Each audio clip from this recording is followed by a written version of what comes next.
Chapter. Let's go. Welcome to the League of Trade.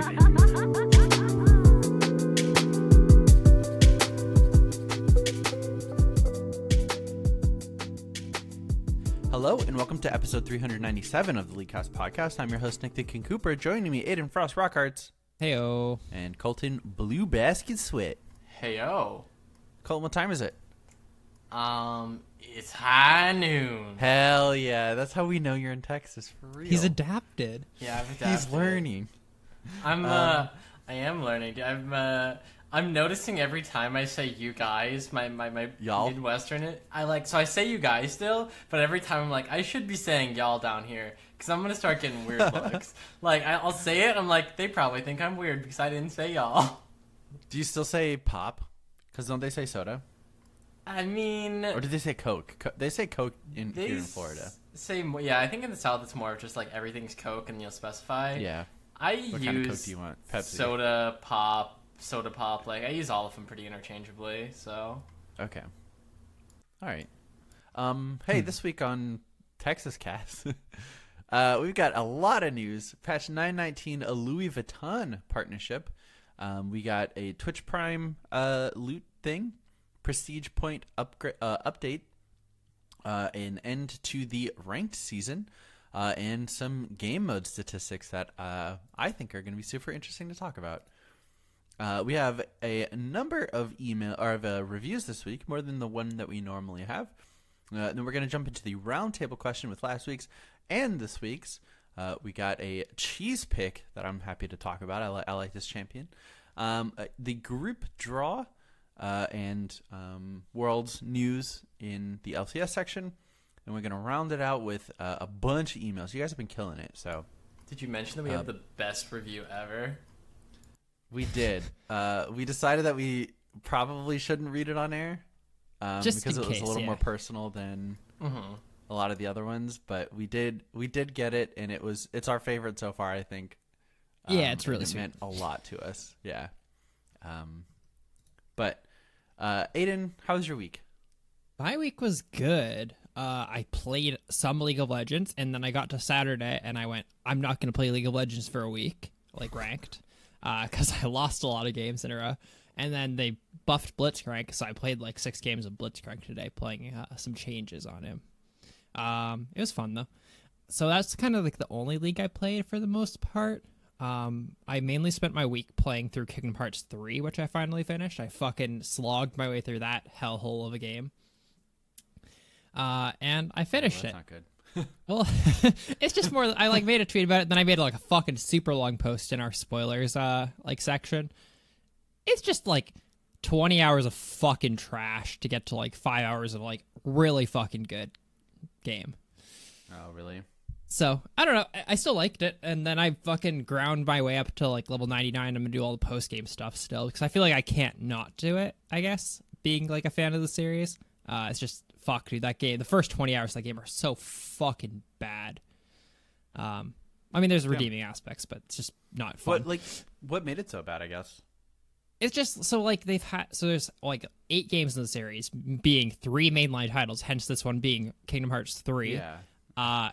And the mobile ones all have different mechanics and stuff like that. And this game kind of combines everything from every past game, including the mobile games. So there's 12 different... You have too many options for combat, right? You have stuff from the 3DS game for combat. You have stuff from the PSP game for combat. You have stuff from the PS2 game for combat. It's just too much garbage and none of it's refined, right? Also, the dialogue's cringy, and it's always been cringy and bad stuff, but now the voice actors who played characters 20 years ago shouldn't be playing characters 20 years later, sort of thing. So, just voice acting is shit. The worlds are crazy. They're crazy big and elaborate, and they look really good. But still, they have the problem that Kingdom Hearts 2 had with, the Disney worlds, and the fact that you literally are just going there and then just doing a Disneyland storyline rather than doing anything relevant to the plot. So therefore, your first 20 hours of the game going to these different worlds are, hey, you play through this irrelevant plot piece for 2-hour sessions, and then you get a cutscene that's relevant to the story. and then you go to the next world and then play 2 hours of a, like, it's cool and they look really fucking cool. It's just they need to figure out a way to like better make those storylines somehow tie into the actual plot. I don't know. So I'm excited. Like they're releasing a DLC in December for it. I think it will address some issues that I had with like the end of the game, but I still think there's just huge Why problems didn't with they the just game. release a full game? Because so the thing is, if you like the original Kingdom Hearts 1 and 2, like the Western releases of them being literally Kingdom Hearts 1 and Kingdom Hearts 2 are kind of incomplete in themselves. But the Japanese always had a second edition of the game that came out multiple months later called like 2.5 or 1.5. Well, in the Japanese market, they were called Final Mix. So in theory, that's kind of like the equivalent of having DLC. So I think when Kingdom Hearts 3 Final Mix, being the DLC for the game, comes out, I'll judge it after that, right? Because that's when the games actually feel complete. That's fair.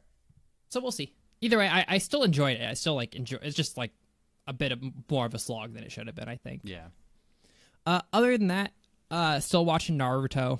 I'm making my way through Shippuden. I'm like 100 episodes through that.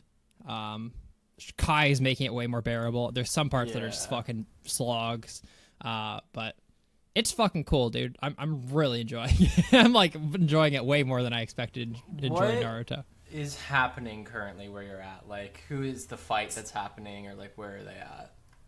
They just beat I don't know if his name's Hidan or Haiden, the fucking guy who's immortal, and then the guy with like the 4 masks from the Akatsuki.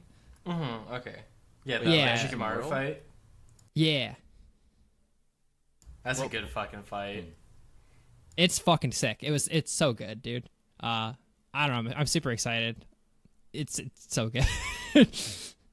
Yeah, I don't know. I just can't wait till I actually can't wait till I finish it. I kind of get bored. Like I don't really have any not aspiration, any like momentum. Holy shit, motivation to like start episodes after like a little mini arc finishes. But when I'm stuck in like an arc, dude, I fucking need to finish that arc. I'll watch fucking 5 hours if I need to if I have to finish that arc. Like, Jesus. Yeah, I get that. I get that. Like the crazy thing is, did you see Monkey Dick's response to you in our channel? that he like is gonna rewatch it, trying to like catch up, sort of thing. He said he was trying to watch through Shippuden, like the normal, before you finish Kai, and he said after 150 episodes, it's starting to get intense. I think that's when like the pain arc starts. That is 5 years of weekly releases. Of it, Yeah. I'm sorry, 3 years of weekly releases of it just being like just okay. That's insane. I definitely don't know how you could deal with the filler. Part of me wants to, after I finish it, go back and like just skip through a couple filler episodes to see if it's as bad as like everyone makes it out to be. But I'm not sure if I'm actually going to do that. I think that if you were watching it live, like, it's not so bad because it feels like there's still character development happening, even if it's really minor. But now watching through like Kai and having none of that filler in there, it's just like, oh yeah, none of that really mattered at all, did it? It feels pretty tight. Like, there's so much that's cut out, and like every now and then I'll remember, like, oh, there was this side arc, and there's this thing that happened. I'm like, yeah, none of that mattered at all. Well, I think the only time the filler ever felt like it truly mattered was having to do with Kakashi and, and the people that he would have flashbacked with. Oh, like that's actually canon. Yeah. But like, that's the only, I think, filler part that is like pretty important to the story and definitely worth watching. I see what you mean. A filler as in like it's not currently like relevant to what's going on, but it's still important. You could skip over it and still like be fine, but it actually develops his character and the character of the people, like the people who are around him at that time, super well, to where it'll pay off like later in the show. Yeah, it's still fucking cool though. I'm surprised I'm enjoying it so much. It's pretty good. Other than that, I think not much. I played one TFT game today before the rank servers went down, and I fucking got first just trying out shit. So that was cool. Nice. Poggers. Nice. I've heard Yordles are pretty good. But the thing is, you just have to build Wild because Wild counters Yordles now because everyone's trying out Yordles because the new item. It's so free, dude. I love Isn't just Wild super getting random comps and winning. It's my favorite Yeah. thing. Like, the worst thing I think is when you have like a really good comp going, you think you do, and you're like getting your items and your units, and you get like third or fourth, and you're just like, oh wow, I thought I was gonna win that game. Best feeling is when you're just like, I don't fucking know. I got like 2 demons, 2 2 fucking glacials. I don't know, 3 blade masters. Like, oh, sure, this will. Oh, I won. Nice. What about your week, buddy? Oh man, my week. There was some things that happened down here in the old Lone Star State. I think that's the fucking phrase. Sure. So I guess You're biggest personal life news. I got in a small car accident, just a little fender bender, but I'm fine. It's a pain in the ass. Got to deal with insurance, so that's gonna be a process. Were you at fault or? Yeah, I was. I was driving home on the highway, and I was like checking behind me before I merged, and then, like in the second I looked behind me, the person in front of me like slowed down a bunch. Oh, that sucks. Yeah, the highway, like the traffic is fucking awful. It'll be like just pockets of really slow and then really fast and then really slow. So like I go to turn around and then I look back forward and the person's going like 25 miles an hour slower than they were, and I could not slow down quite in time. Damn. Yeah. So can't wait to get the bill for that. We're glad you're doing all right, though. Yeah, Yeah, I'm yeah, alive. No major injuries. To No anyone. whiplash? Nah. Good. I think honestly, like I slowed down significantly. I think I was probably going like 10 miles an hour faster than him when I ran into him. So it was, even though we were both going like, I was probably going like 65 and he was probably going like 55. That's the equivalent of like a 10-mile-an-hour crash. So it wasn't too bad. Other than that, I've got some job interviews lined up for some adult jobs. So I hopefully will get one or both of those and get the chance to choose. So that's Thursday and Friday. So hopefully by next week I'll have an adult job and be able to actually that's afford my bills. Tomorrow and the day after tomorrow. Yeah. Nice. Are you worried? Not really. They're both second interviews, so Ooh. I think it should be pretty good. One's with Chase and one's with Goldman Sachs, so Nice. yeah. But aside from that, I've just been working, hanging out. Haven't played a ton of League. Started up a new D&D group last night with some people down here, so that'll be interesting. Nice. Play some Jackbox Party Pack, I saw. We did. It was a good time. Had some great memes. Me and one of the people there were answering like a lot of questions very similarly. Like one of the questions. Sorry to anyone who lives in Mississippi. It was just like the worst misspelling of Mississippi, and I put in like, oh fuck, I accidentally slept with my cousin, and his was like, oops, fucked my cousin. So we were both on the same exact page. With that and a few other questions. But yeah, that's pretty well my week. So I'll hand it over to the host, Nick Cooper. What you up to?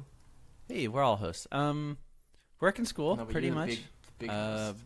It's, pretty much the same. I didn't play a ton of games. I played a bit of normals yesterday, and we won 1 and lost 2, and then won a couple ARAMs, I think. And that was fun. Aatrox is still kind of OP on that map, I think. But my team backed me up on that one. I'm going to Halloween Horror Nights on Friday and Saturday, and that'll be scary because I'm not generally someone who likes to be scared. So I think it's going to be a good time for the people around me. Boom. Not the best time for the people being me. So that'll be quite the adventure. How many people are going to be being you that night?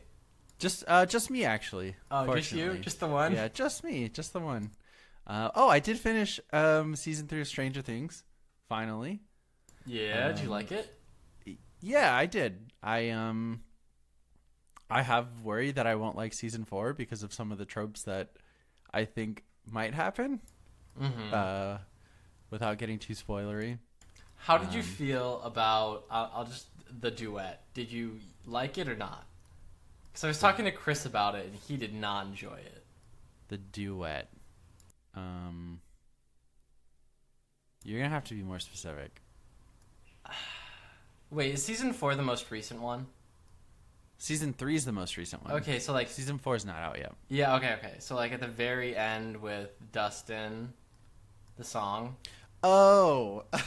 Did you? I loved it, dude. No, that was great. Yeah. What do you I know mean? it's so funny. Chris didn't like it. It was ridiculous, but It was absurd in the best way. But, I mean, I think it's entirely reasonable for that character to act that way. Like the one who initiated it, because there was no knowledge, you know? It was just like a normal... But I thought it was cute. All right, I just want to get your read on that before. Yeah. My only concern is the thing that happened at the end. I hope it's not who it probably is, but I guess we'll find out. Yeah. I mean, I would like it to be, but I also think that would be poor storytelling. So we'll see. It'd be like the end of our new indie campaign. Basically. Yeah, so that was it. Let's talk about the patch that came out.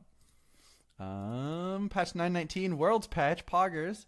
So first up, Aatrox. He got buffed a little bit. His Q now does a little bit more damage to minions. I like how it was the damage reduction decreased. Yeah, minion damage reduction has been reduced.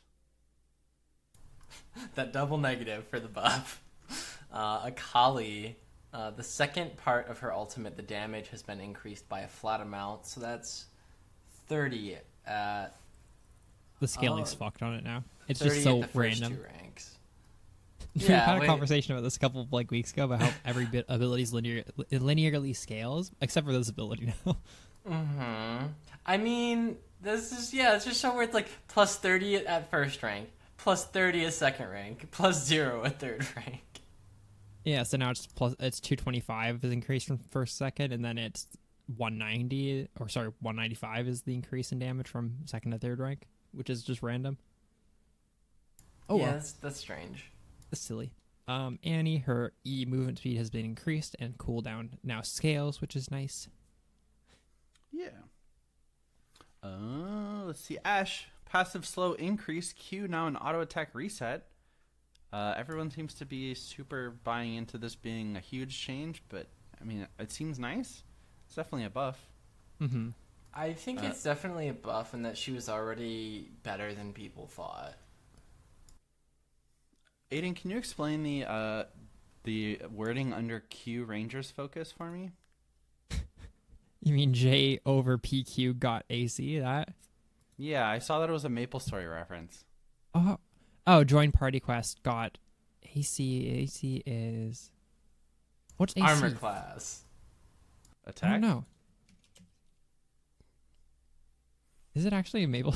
I don't know. I don't know what That's AC what I is. saw. That's what I saw. It was like the sickest Maple Story reference. Is AC the stat? I don't know. I don't remember. I just thought you're the only one I knew that played it, so I would ask. All right, Blitzcrank. We've got some buffs for him. So the range on his rocket grab is up by 100, and then his ultimate has stacks now, and it's up to. What does that mean? I don't 2 know. marks up to 3 marks?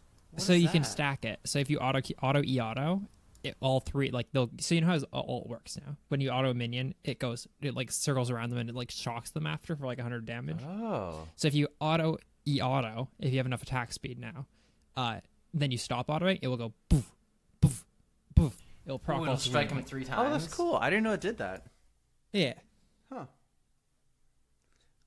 This has been perceived as like the second biggest change on this patch.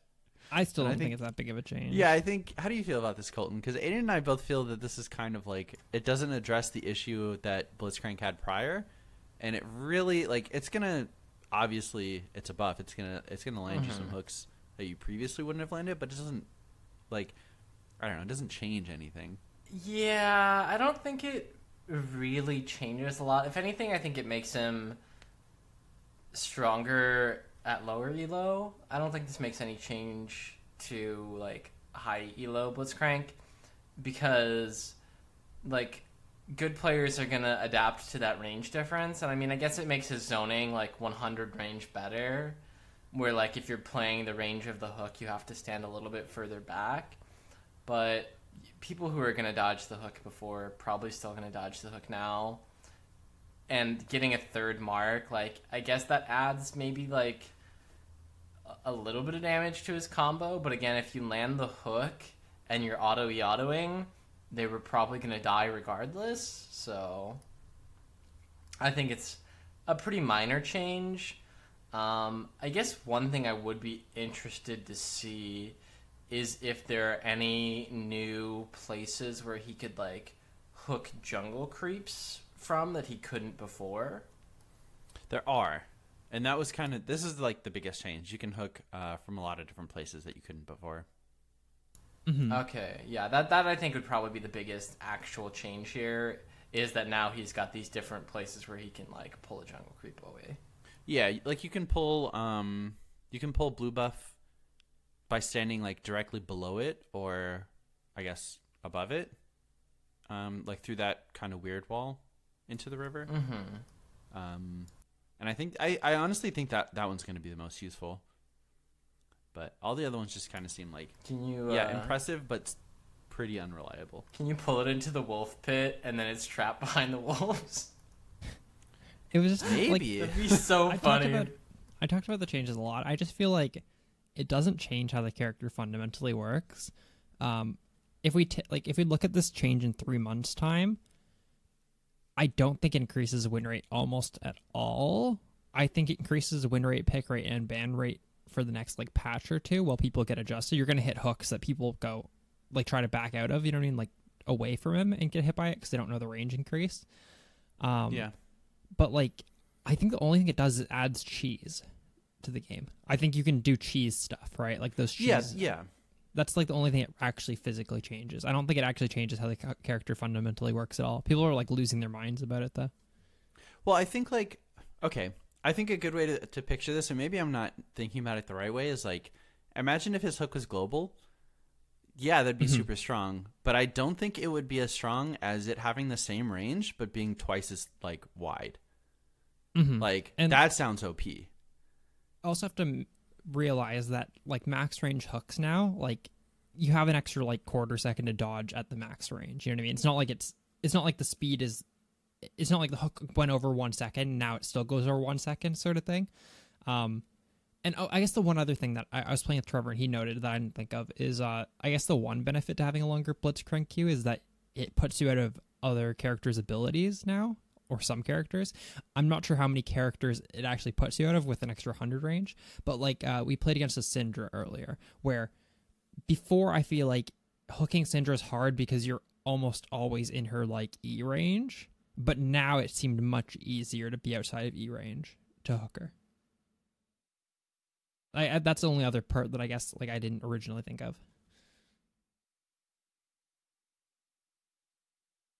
Cool. Fiora, all these the biggest change. Yeah, her Q can hit turrets, and her second part of her E can now crit turrets. Just a weird change that doesn't make sense, I guess, but I don't think it's going to change that much. It seems like you would go with one of these and not both. And then if you needed the other, you would add it in later. I mean, the second one makes sense. Like, I don't see why it wouldn't do, like, bonus damage to turrets, but, like, why is her Q fucking going to hit turrets? That's so weird to me. It is. I'm not sure. Think she's going to be able to proc vitals on turrets? That'd be so funny. I don't know. Gragas. W cooldown is increased and the damage ratio is decreased. Woo! Poggers. Graves' base attack damage increased, and some rounding out of other stats, things just like making them even numbers and not decimals. So really the only relevant change here is that +2 AD. Probably not going to make a big difference. I don't think so. Heimerdinger Q and R turret AP ratios are Q and R turret AP ratio increased, E stun duration increased. So some pretty big Heimer buffs actually. Yeah. Karma Q1 AP ratio is decreased by a pretty big amount, from 60% AP ratio to 40%. So Karma getting kind of like kicked down pretty hard. Be surprised if she's pickable. I think that's more of a nerf right to mid Karma. So I think that's actually probably smart if they want to make her more of a support, or at least if you're going to run her mid, like you have to build the support build instead of like Deathcat. Anyway, Mordekaiser, W shield from damage dealt has been increased. Spectators can now see champions in the Death Realm. So, small buff, 30 to 35% in terms of what gets converted to shield. So that's nice, I guess. I don't know if he needed a buff, but it's pretty small. Yeah, I don't think so, but it's tiny. Orianna, R damage increased. I actually think that's a really good change for Worlds. Base damage and ability power increase. I think that's actually enough to make her maybe playable at Worlds. Yeah. Yeah, Colton, you excited? Yeah, I am. Give me that. I'm going to go play 100 games of Orianna right now. I would not blame you. This seems pretty good. Orin, free master work upgrades happen at level 12 instead of at level 13. Well, they start at level 12 instead of level 13. So a tiny buff for him. Do Orin's auto upgrade like all of his, or how does that work? Does two. He gets 2. Okay, that's what it is. He gets Cool. 2, and it's just whichever one gets. And it's the purchased first 2, right? Yeah. Yeah. Cool. Pantheon, his base magic resist has been lowered. His W empowered cast, the damage now has a scaling. So it gets better later game. That's cool. Rek'Sai, base armor increased. Unburrowed Q now works on towers. Another weird tower interaction thing. I guess they're just trying it, see how it works on characters. Riven, Q cooldown is increased. Her E cooldown is decreased. Seems kind of like they're reverting what they did a few patches ago, at least. Next, Sejuani, her passive damage ratio has been flattened. So instead of scaling up and doing more max health damage, it's a flat 10% now throughout the game. That's, I'd say, a pretty significant nerf. Especially to her. Yeah, I still think she's going to get picked.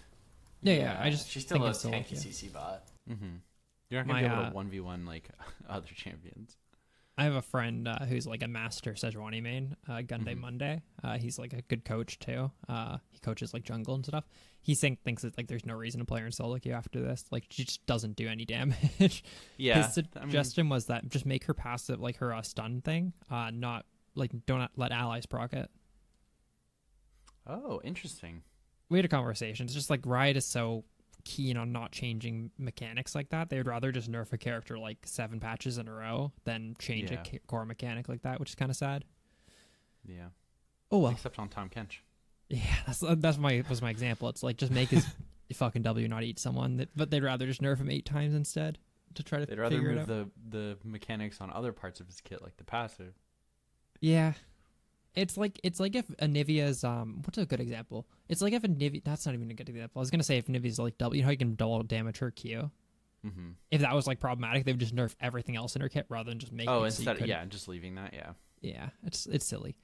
Silas, Scion, W base shield increase. Wow, very cool.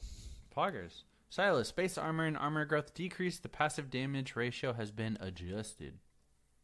Probably still worth first picking, honestly. If you're crazy at the character, he's still insane. It's like a Kali. I feel like both those characters are so dog shit after like 8 nerfs, but they're still OP if you can play them super well. Yeah. Tom Kench, his E's Grey Health now, the heal part of it scales based on your level. Get the fuck out, Tom Kench. Another So nerf. that's a nerf. I guess up to level like 14.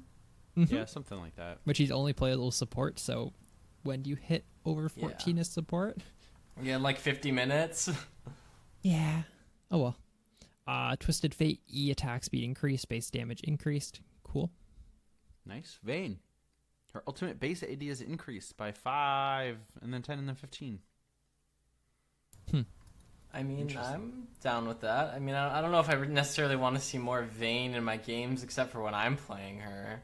But I guess this also like leans a little bit heavier on trying to maybe push crit Vayne, by giving her just more flat attack damage, which is going to multiply better with crits than any of the on-hit builds.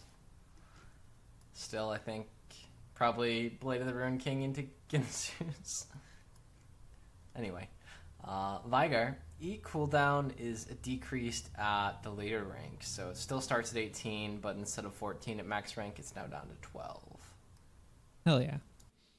Xin Zhao base heal increase, Q base damage increase later. Woo, Pogs and Zao. Yumi, Q slow strength is now flattened to 20% at all ranks. The duration is decreased, and it no longer decays over time. Is she still picked at Worlds? Yeah.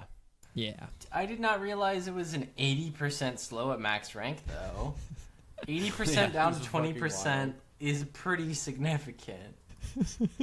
I still feel like she's played though because like her healing and her like movement speed and haste and stuff like that. Yeah, right. Like this doesn't change anything about why she's stupid strong.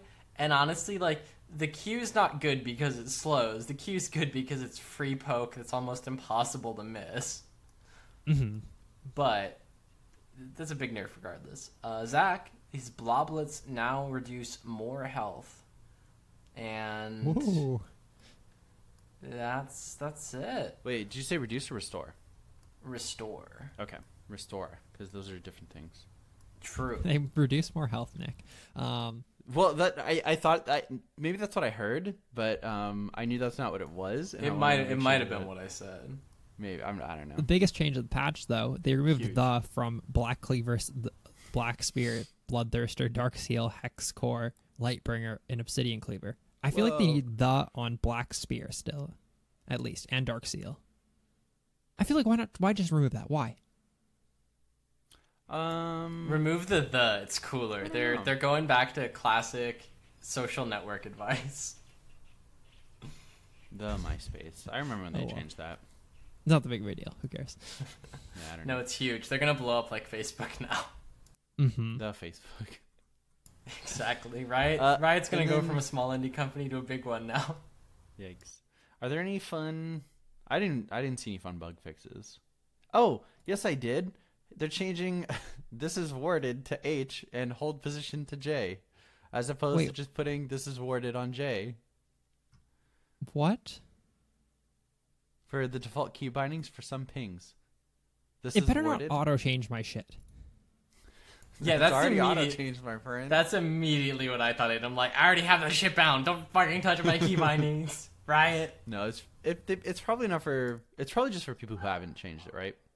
Yeah, they changed the default key. So if you have one set, ideally it shouldn't change anything. But it's Riot Games, and they got some spaghetti code at times, so we'll see. Yeah.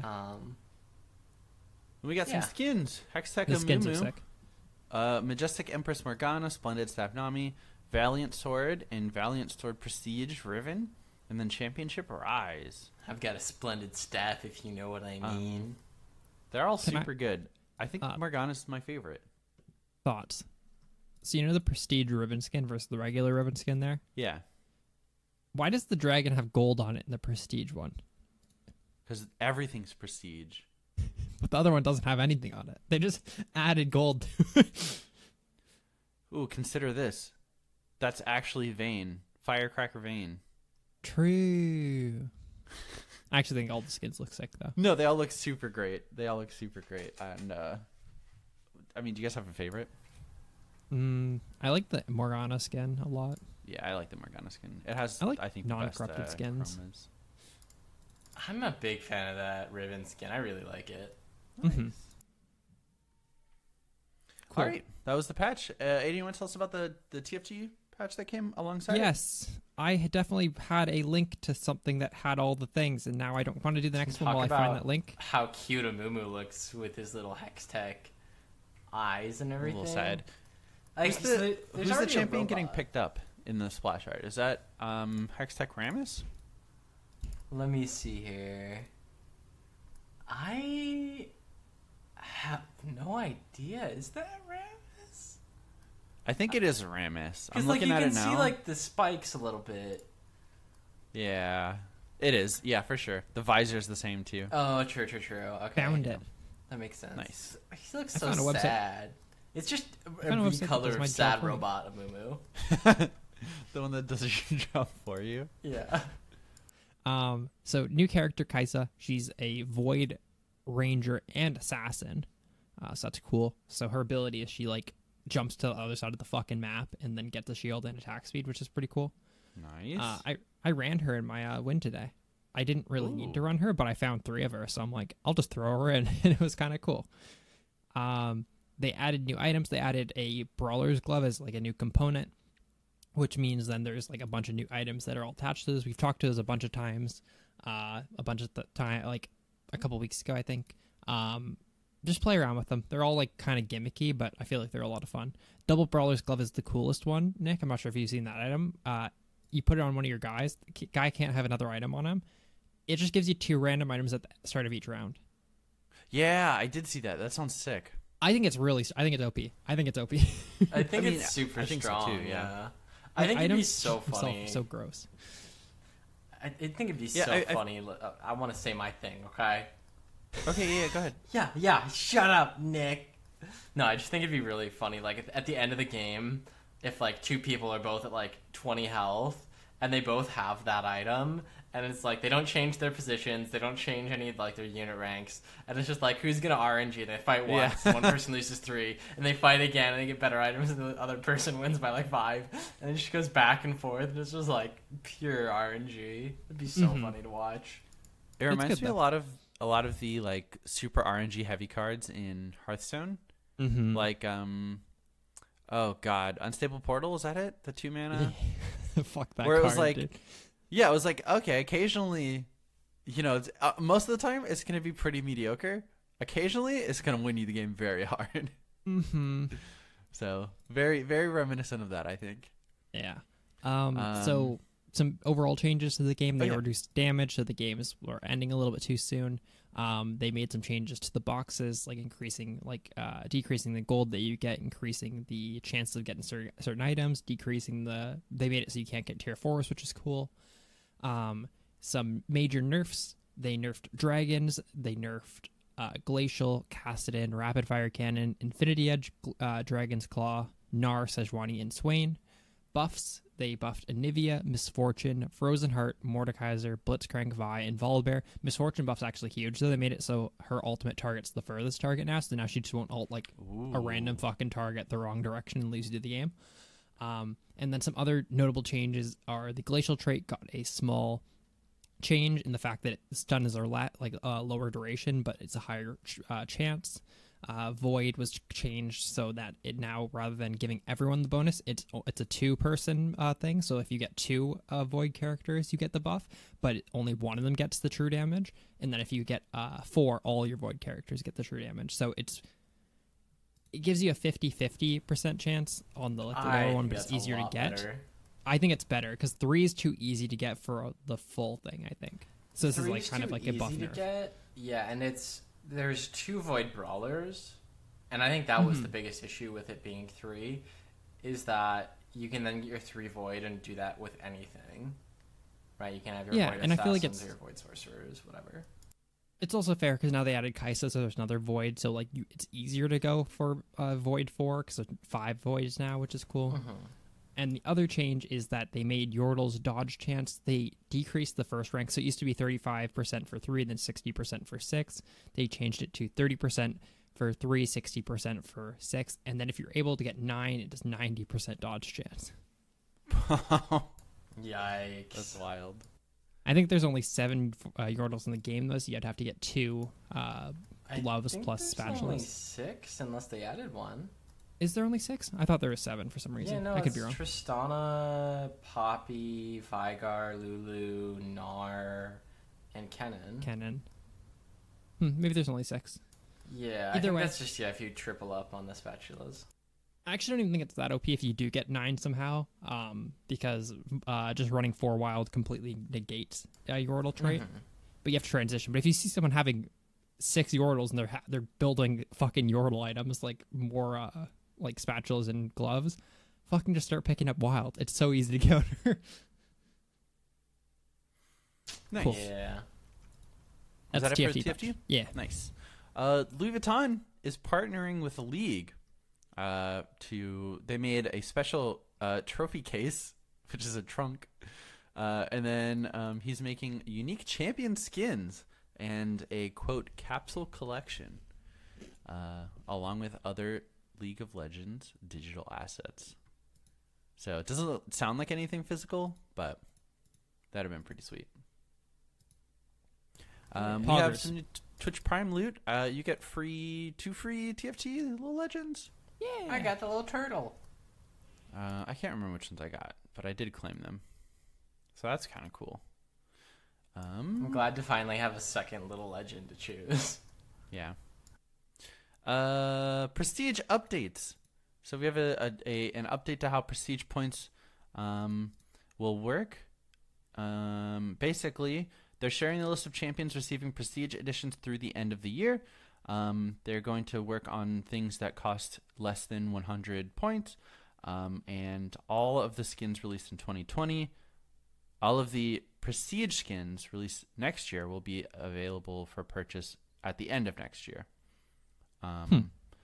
So we have upcoming prestige point skin champions for the rest of 2019. Why are they listed 2 different times? Because they're events and then points. The events ones, like from passes. and Oh, stuff like I that. see.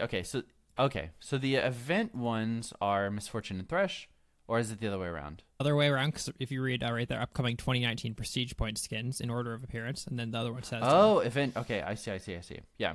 So the prestige point ones, Misfortune and Thresh. The event prestige ones, Riven, which is the one we just spoke about, Kiana and Lee Sin. So, and then they offered some stuff that you can do with less than 100. So, I'm excited, just man. fine. I'm definitely going to probably buy Misfortune. I love Misfortune. You love Misfortune? I think I still gotta get the Ari one. Yeah. Did this Star Guardian event like end way faster, or was it It's not still a prestige going on, point one? right? It's not a prestige one either. It's just like a quest and stuff like fun quests and stuff. Okay, gotcha. I believe. Because I'm at 50 points. I only need 100. Hell yeah. So, Well, there's at least 3 more events based on like their thing, so you can at least Yeah. get 75 more points. yeah, and you get some just for buying the pass, right? That's what I mean. I By have buying the pass, you can get 0 25 prestige. each one. Yeah. You have 0. Did you not buy Yeah. any of the event passes? No, I haven't bought any of the recent ones because I Interesting. wasn't playing a ton and didn't feel like it was really worth it for me. Well, that's not true. You played 32 rank games that one day. That was that one day. That more than we played last month. Yeah. That was also didn't have money to be spending on video games. That's fair. Yeah. Didn't have the money. Had a lot of the time. Now it's gonna be the other way around. True. Yeah. Nice. Ranked season will be ending November 19th. So get your climb in while you can. That's about 2 months, just under 2 months from now. So Alright. good luck. Cool. So and and then- then like a few thousand games in by then. Yeah. True. And then we have some interesting statistics for game hours per mode at launch. And it has the total hours, and then it has sort of the number of days that it's been available. And this includes game modes like All Random Earth, TFT, ARAM, Nexus Blitz, Odyssey, Star Guardian, and Blood Moon. And I think it's pretty interesting. Do you guys have anything like specific that you wanted to like that drew your attention the first time? I guess the first thing being the fact that everyone on r/League of Legends says TFT is dead, but it's just stayed more stable than any other game mode they've ever released than in the game. Well, I wouldn't say Other more than ARAM. I wouldn't say more stable. I'd definitely say like more popular. I mean, I would say it's pretty stable for like, you know what I mean? It's not like it's gone down, is what I'm trying to say. It's like more stable and more played than ARAM even. Yeah, it's way more played than ARAM, but it looks to be there's no sort of measurement for Hours. That's the y-axis, right? Yeah. Yeah, for the total hours, but it appears to be it's about twice as popular as ARAM. Mm-hmm. With it sort of matches the peaks and the dips between like that's probably weekends, I would imagine. Yeah, I would assume so. Yeah. But it, I mean, still follows that sort of pattern of like a lot of people play it on the weekends, a lot of people play it during the week. It remains that way for both TFT and ARAM. ARAM is now approaching. Oh wait, what? Oh, This is is- this just for the this- first like? This is from like a snapshot from like some point. Is what. Okay, gotcha. All Random Earth actually had the highest player base at launch. A ton of people played it, and then hey, look at that! It just fucking like dropped. It looks like It after 1 quickly week. lost about a third of its player base after the first week. Yeah, after the first week, 30% just like, hey, fuck this. It did peak super fucking high, but appeared to gradually lose players over time and never found that really kind of plateau that you want to see. TFT, spiked super high, has plateaued and overpassed All Random Earth. ARM following that has kind of always sort of been exactly where it's supposed to be. And then we have, is that Star Guardian? Which saw people play it a ton for the first, what looks like 2 days. And then probably the steepest drop of any game mode into 4 days with probably 60% of the players dropping out. Yeah. Got their rewards and got out. Yeah. And then we have Odyssey, which sort of had the most unpredictable sort of player base. You'd assume it like spiked when people like found methods to like do the quests and stuff like that. Yeah, right? this is looking like for the first week it was just kind of okay, and then it spiked pretty hard as people found out like, oh, you can just pick 5 jinxes, or oh, you can just pick five zigs or something like that. And then it kind of tailed off at the end as like everyone had gotten their rewards. And then we have, I'm trying to look, Nexus Splits, which kind of suffered from the same thing as All Random Earth, but on a vastly like lower scale, where it peaked pretty hard at the beginning, then slowly just trickled down until barely anyone played it. That was pretty much just us, I think. Yeah, I think we were probably sustaining about 40% But, like, of that. I think Nexus Bliss is the best example of like it goes to show you what people think is like a good. Well, it's obviously a good Yeah. mode. We all enjoy it, right? We all think it's awesome. But like everyone says, oh, they just decided to stop developing it. It's Yeah, like no, no. they obviously just didn't have the player base to like justify developing it, Yeah, right? to justify the resources. And then finally Blood Moon, which no one played. I wonder if that's the second Blood Moon or the first time they released Blood Moon, because I could see the Probably first the time being second time. higher. Yeah. The second time, like everyone goes, oh, it's the exact same thing. You just kill each other for like 5 minutes and then it's over. Oh, cool. Yeah. I don't think I ever played Blood Moon. Either It's- one. It was just like The you worst picked one. assassins, you fought. That was it. Yeah, it doesn't sound great. One thing that this chart just makes me think of, and I've been thinking about this a lot in regards to TFT, is like, remember when TFT first came out, like that first week where it was like the long queues? And like we were The willing to PvE. wait like 30, 45 minutes for one game of TFT. Yeah. And now, no, like, if anyone was like, you gotta wait 5 minutes for your TFT game, people would fucking riot. Yeah. Go fuck yourself. Like, no, oh, fuck it, I don't want to play this shit game anyway. But, like, before, like, we were excited. It's like, oh, we only have to wait 10 minutes for a game of TFT? Oh, hell yeah. Yeah. But super interesting. Sort of goes to show, yeah, like as what Aiden was saying, is that Riot is making decisions for a reason, and it's not because they hate you. So, True. I think that's it for the news. That was a long What? news, bud. Hell yeah. We made it. Let's do some of the reviews. Oh, Yeah, no, before- Aiden, you had something to talk about. I just want to say, hey, if you haven't yet, go to our Discord and go to our announcements page and then fill out the form. We're doing episode 400 in 3 weeks on October 16th. We're doing a short show. Still not sure what we're exactly doing. We'll maybe talk about that after in our meeting. And then we're going to do a game show that I'm hosting, and we got 3 teams. It's going to be a lot of fun. I'm getting you guys to fill out, the listeners, to fill out a Google form that I made for, I guess, like, the equivalent of like Family Feud, Fast Money sort of thing. So we have 67 responses, I believe. So I need 33 more. I'm probably going to add everyone tonight. And they'll probably give me at least 25 or so. But if you haven't answered and you want your response to be on to help me make the show better, go to our Discord and post or click the link in the announcements tab. Thank you. Nice. Let's get into the 5 stars reviews section. I'll read the first one because it's from Anonymous, and it's 5 stars, and the title is twitch.tv/bluebasket. He said, "Are you looking for the best League of Legends podcast ever? Well, look no further. Join Dalton the Frost King and Raiden Blue Cooper Sweat and flick the basket as they teach you the in and outs of a great game. Have problems forgetting that one crafting recipe? Don't fret.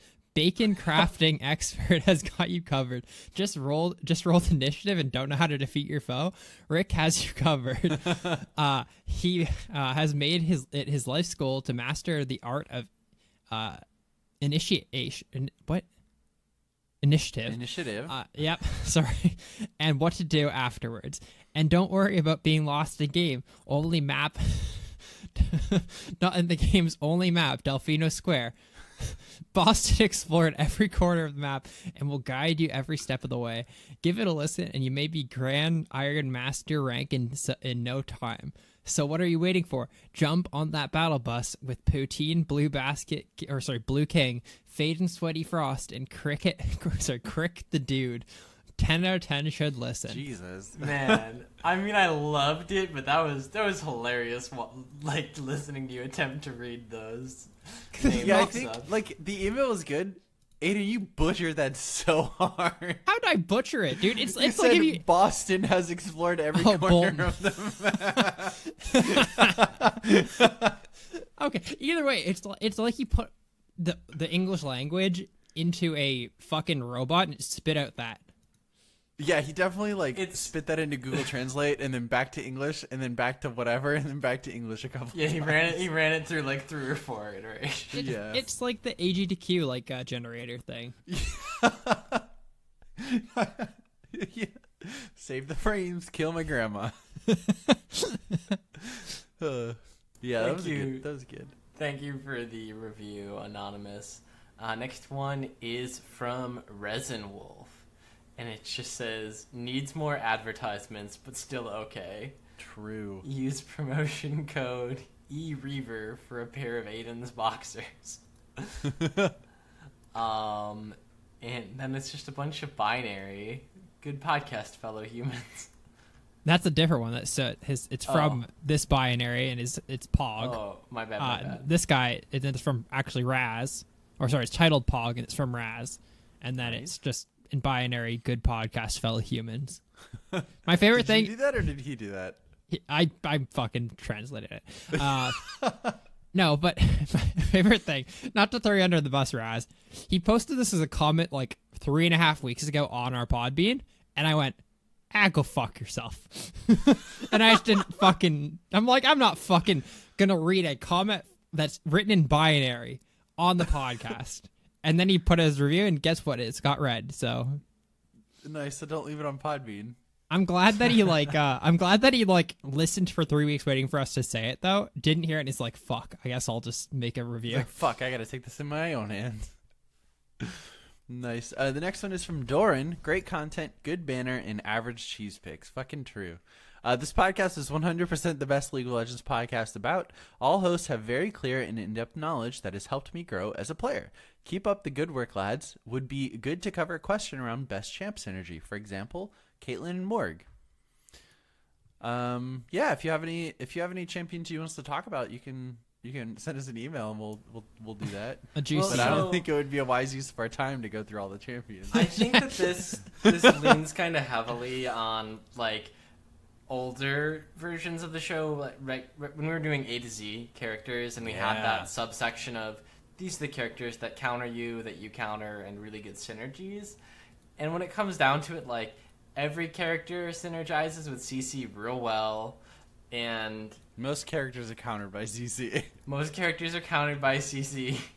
Yeah, so like there are some really fun, cool synergies, and a lot of times we'll talk about that stuff, like whether it be as a cheese pick or as just something that's been really prominent. Like for example, Blitz Mord went in depth with that when I think it was a little bit stronger.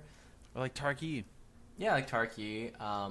But I think a lot of times it's just like, if you're like, what are really good characters with Caitlyn? And she's like, well, Caitlyn's a pretty good character, so most of them are pretty good combinations. Mm-hmm. That being said, we do have one more review, and this is from This is my If favorite of Not the week. God Karma. And the name of the review is Not to be a Yasuo main, but... the review starts. At first, I couldn't stand listening to Colton talk. Same, dude. But then I realized he's really knowledgeable and brings a lot to the show, or so it seems. No, cheese picks are cool. 10 out of 10 would recommend. I look forward to the listening on long drives between San Diego and LA. Definitely the best League of Legends podcast out there. Poggers. No, my voice fucking sucks. I think you have a great voice, by the way. Disagree. Cool. If you want to Got a send us great a review, face for podcasts. send us a review on your favorite podcasting platform, and we will read it. Don't just leave a comment on Podbean on an episode. Tell us how you feel about Colton's voice. Yeah, if you want to send us a review and just rate his voice. Give our rate it out podcast of 5 10. out of 5, and then give his voice out of 10. Yeah. Cool. I can't wait. I cannot fun. wait to see these reviews.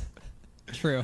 Feel free to also talk about whether or not you think I'm actually knowledgeable, because I'm definitely not that either. Well, we should incentivize if we get 10 people that tell us what they think is like how to rate his voice, we'll have Colton use his true voice on the show. True. And not the one he just does for radio. Ooh, yeah, not my radio voice. Yeah. I'll record every champion name in my real voice. He will imitate every champion. True. In their real voice. Little did you know I voiced every single League of Legends character. Yeah, that's League's biggest, darkest secret. We're actually in a basement at Riot Games right now. Help. Aiden, you want to do the round table?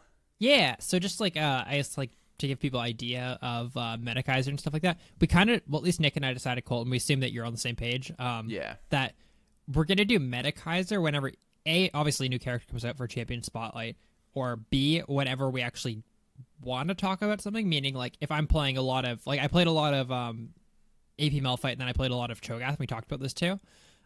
If we're like just choosing something random because it's good, and none of us have played it or like even know what to talk about, it feels like our discussion's kind of weak and not that good of content. So like, for example, I'm playing a lot of Blitzcrank right now, so maybe next week we'll talk about Blitzcrank, or if like Nick's playing a lot of like Swain support or something like that, he'll talk about Yeah, and I Swain. think we'll still definitely mention if something has come up and become really popular, right? Like if a new character, not even a new character, but like there's a change or a new build gets developed or somebody starts playing an alternative role and it's becoming really popular and winning a lot of games, we'll definitely still mention it.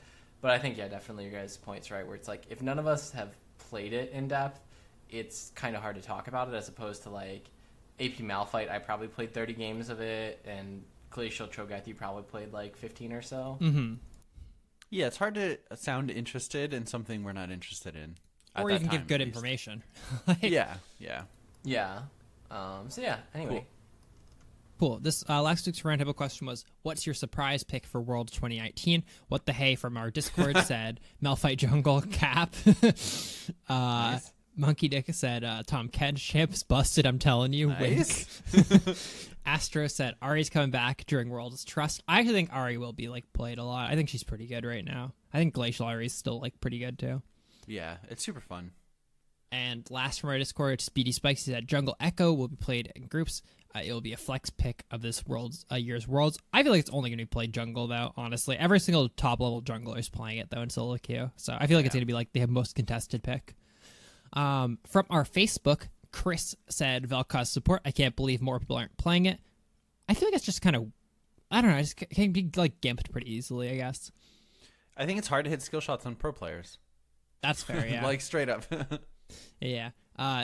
Sigurd said Ashe support, vision poke, and engage OP. Do you think we'll see a single No. Ashe support game in Worlds? No, because then they lock in Pike and you lose the game instantly. If Hotshot subs for CLG, maybe. True. Ooh, CLG's not at Worlds, so yikes. Yeah.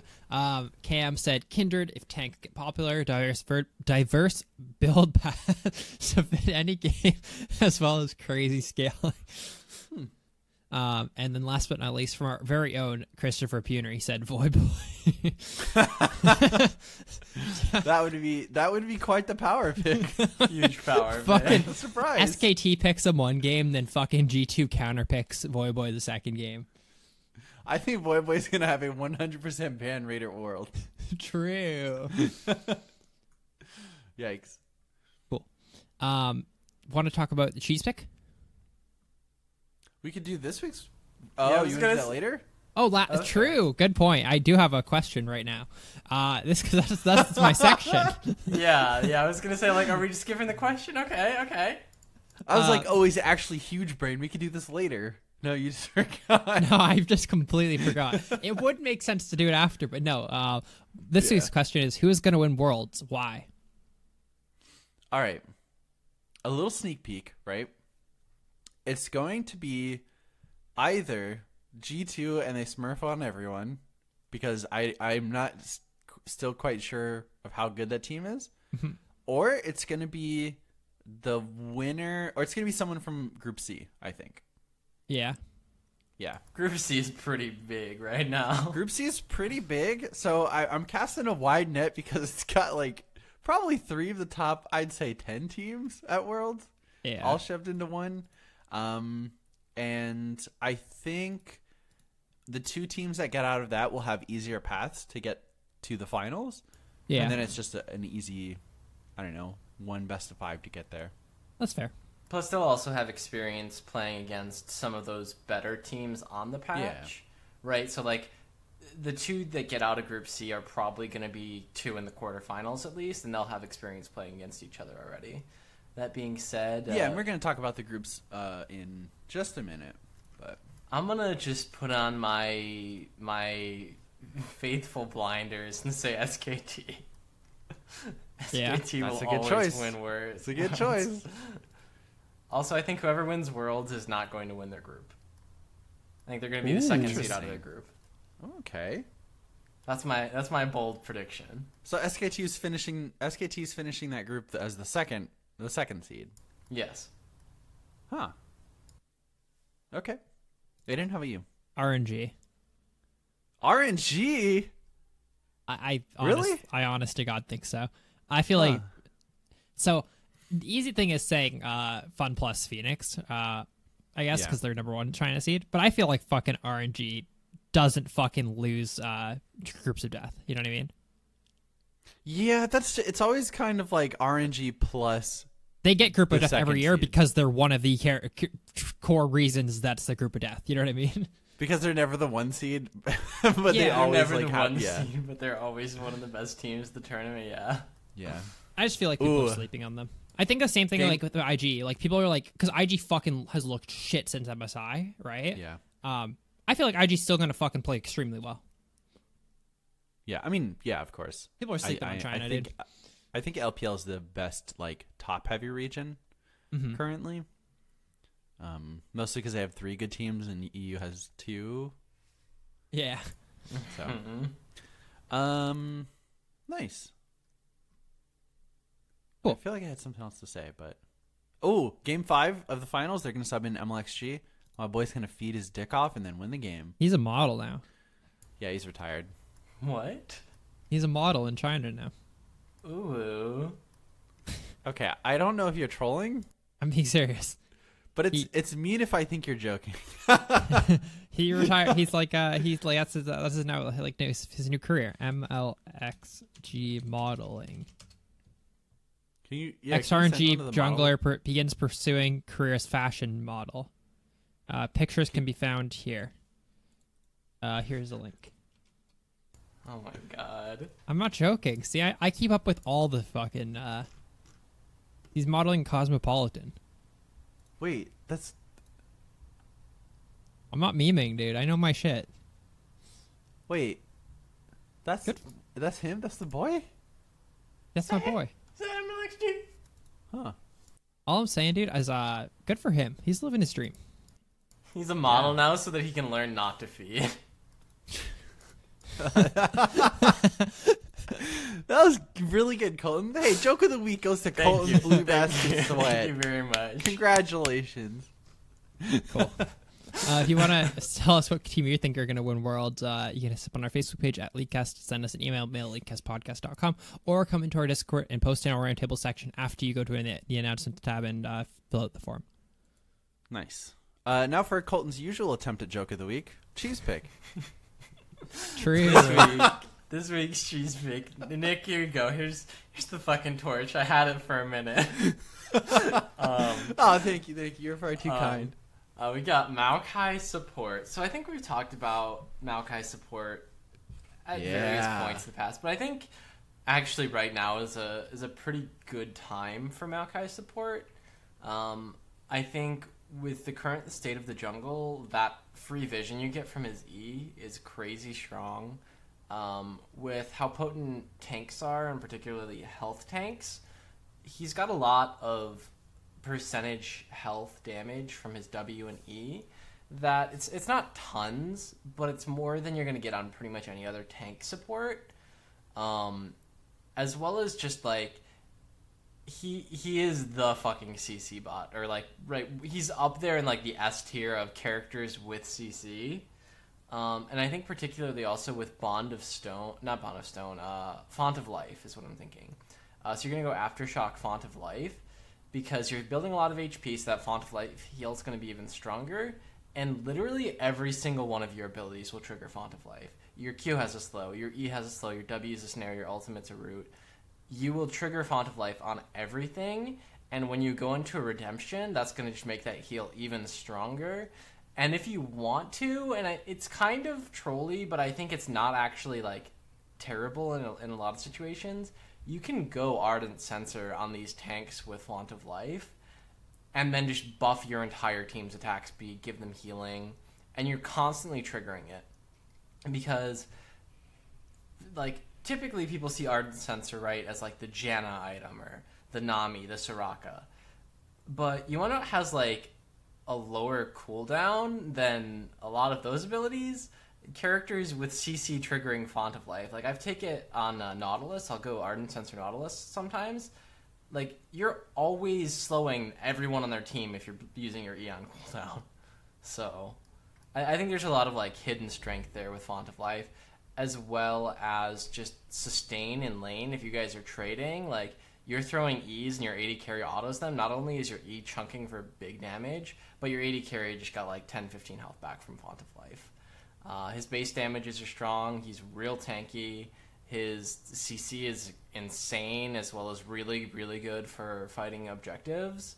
Like, how do you do anything about a team that's taking Baron when Maokai's ulting the river?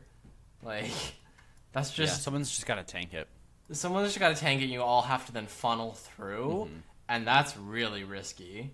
Especially with these Orianna buffs, if you know what I'm talking about. True, Orianna Maokai bot lane. Or no, not that. Not Let's play yet. it now. Next week. Next week. Don't ruin my Stop content. stealing my content. Hey, you know, edit that out. I'll cut that. Yeah, cut it. Thank you. I think, honestly, you can go any of the support items on him just fine. I'd probably stick to Relic Shield. But I don't think there's a problem going Coin or even Spell Thieves, other than you're not going to be tanky. Yeah. But yeah, Maokai support, I think it's probably pretty strong right now. Or at least very, like, doable. Yeah. Nice. So we had World's group draw, where in Group A, we'll have G2, Griffin, Cloud9, and then a mystery team to be determined by plans. Group B, which is Fun plus Phoenix, right? Yep. Fun. JT, I don't know what that team that is. J-Team? J-Team? J-Team, gotcha. Okay. Yeah. Gigabyte Marines.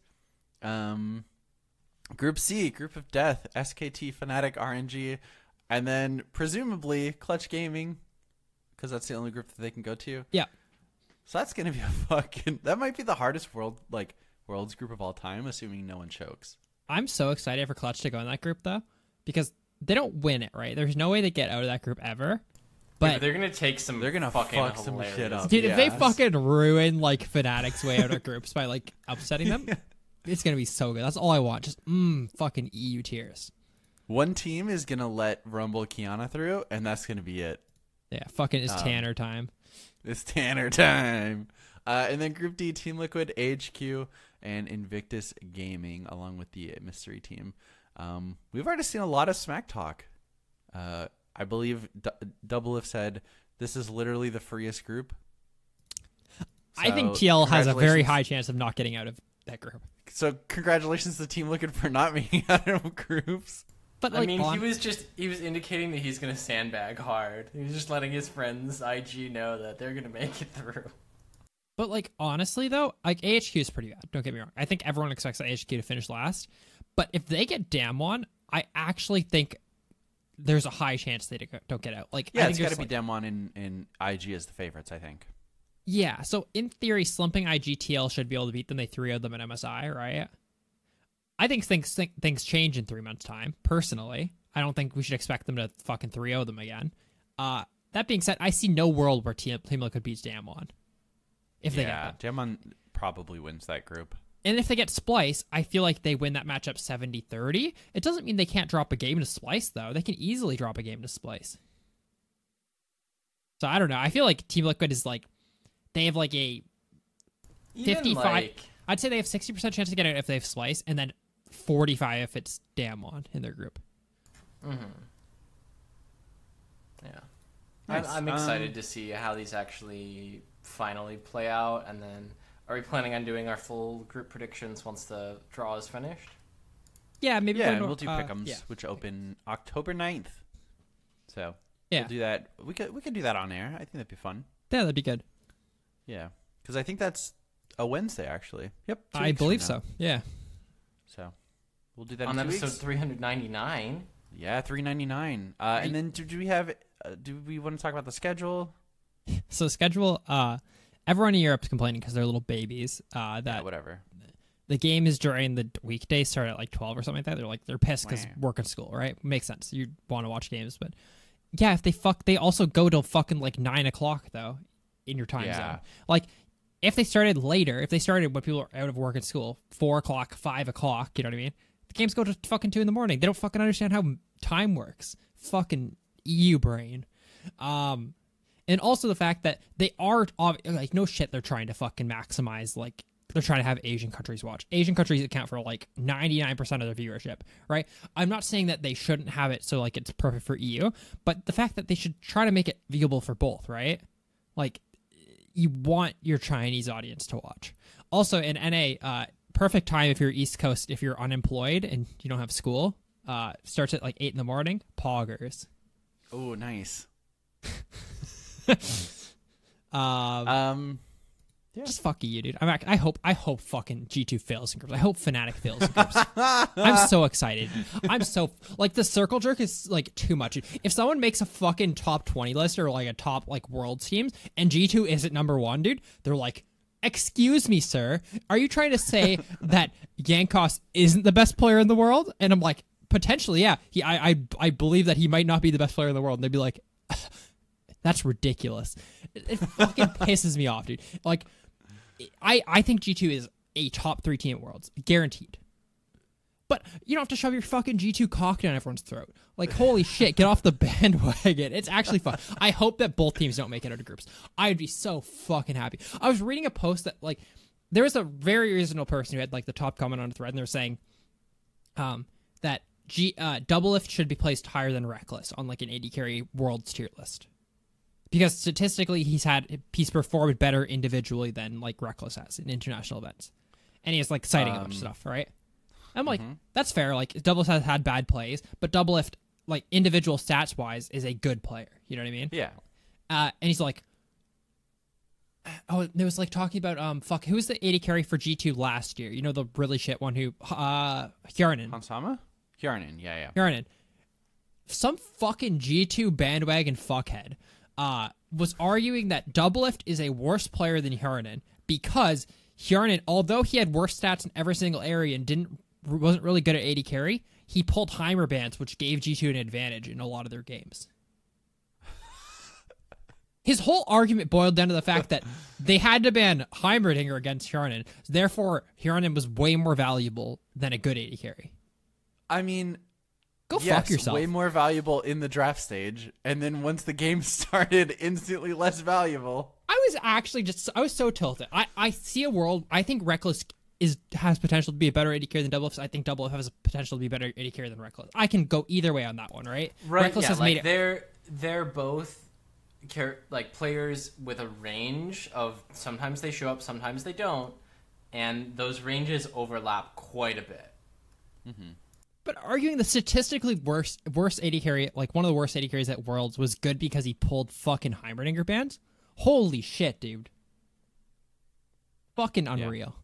I just hate fuck it, dude. I hope EU does. Like, don't get me wrong. If G2 wins, I'm super excited. Fuck, hell yeah, Western teams. But I'm even more excited if they fucking just burn in groups. Yeah, that'd be pretty awesome. I'm not gonna lie. Yeah. All right, fun. LCS Worlds. Let's get into Mail Fight. Our first email is from Lil Barnabas, aka Sam. He said, "Hey pals, listening to this week's episode when you said you haven't done A to Z in a really long time made me realize I have no concept of how long I've been listening. My first episode was Hillman's last episode, I believe. It's been a while, Jesus. I know I joined the episode where the person before Chris left. How long ago was that, and was it Hillman? As for my episode 400 idea, I would love a history of LeagueCast memes. Give me those juicy memes that we all know and love. Can Aiden read? Why are the kids so sticky? Whatever happened to Francois? Did you get an assistant with a juicy booty? What do you say to someone during a tennis match to get in their head? Was it a gank or was it a save? Anyways, you guys have clearly been a part of my life longer than I thought.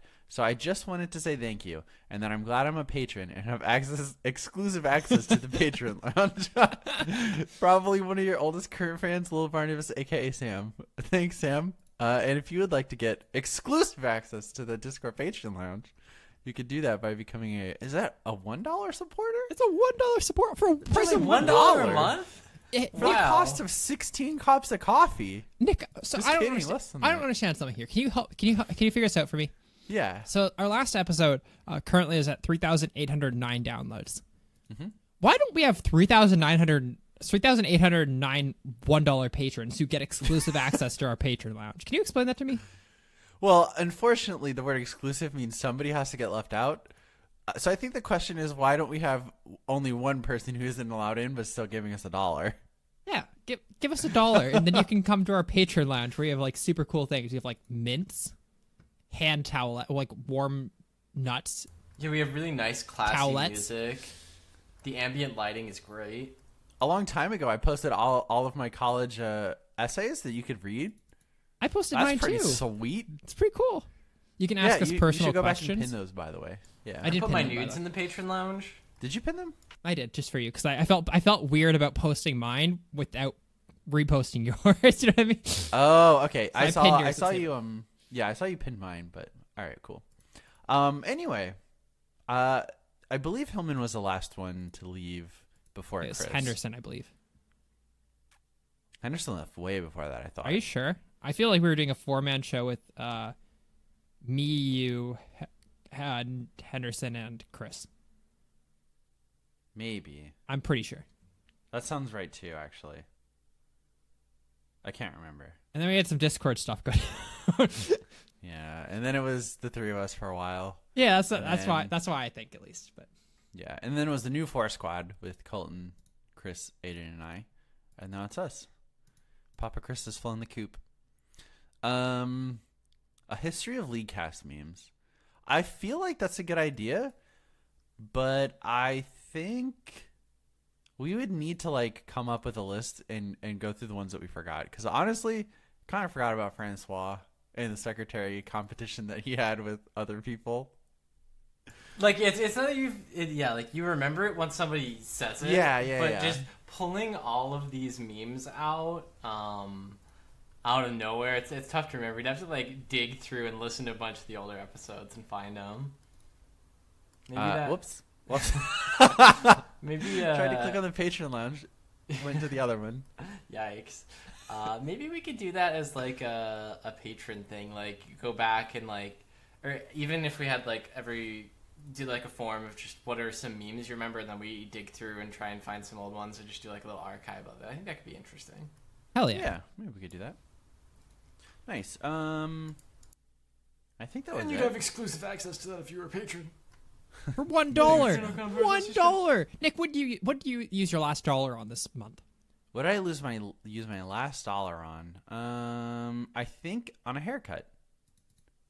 How much? But How many dollars for that? I could Sorry. have tipped her $2 instead of $3. How And then you sorry, could have if you don't exclusive access to the patron lounge, and I someone don't would mean have been to, like, like- "Hey, nice haircut." dig into your like personal life, Nick, but how much was your haircut, if you don't mind me asking? My haircut was $15. That's 15 months of patron lounge that you could have gotten for your haircut. It's true. I could have more hair and more Yeah, and Oh, more content. Oh Anyway, man, I'm hey. going back. Do you guys remember that review that said we need more ads? This is for you, bud. True. And the Actually, product if is you want to us. fucking sponsor the show, send us an email and pay us money, and we'll talk about your product. Yeah, well, do you want to Sometimes. talk about just you as a person, and then you can send this to your Yeah. employer? Hell yeah, dude. Fucking This okay. week's All right. fucking episode is Wait a sponsored by minute. Greg. He's great. Wait a minute. Sponsored by Greg, who is setting up his Tinder profile and needs something to put in his description, in his True. bio. Hey, I have if you tons of wanna good know more Tinder about lines, by the me, way. if you want to know more about me, listen to episode 397 of Leaguecast Podcast, where these super sweet dudes talk about me. Timestamp 2 hours and 75 minutes. So I have a list of things to put in Tinder bios because I've been helping out Alex. Okay, let's I hear can't like wait. let's hear I'll give you a couple. I'll give you two. One more like meme one, and one more like serious one. Okay, let's do the Meme serious one first. Oh, serious one. Okay. Yeah, serious one first. Skinny dude, fat heart. Okay, good That's one. a good line. That's pretty good. How about 6'5" puss magnet gaming freak of nature? Okay, you were watching some of the doc recently. Yeah. If you want to sponsor our show, I'll give you a Tinder line. Aiden's Tinder service. One more. Aiden's A Tinder fuck profile SeaWorld. recommendations exclusively in the Patreon A lounge. fuck SeaWorld. That's a good one. Girls love dolphins and they hate SeaWorld because of it. So you hit them up with the A fuck SeaWorld and they're down. So next email's from Zach. Hey guys, just listened to the last podcast and someone asked you about Yorick. I've played a fair amount of games on him and have watched many videos and streamers as well.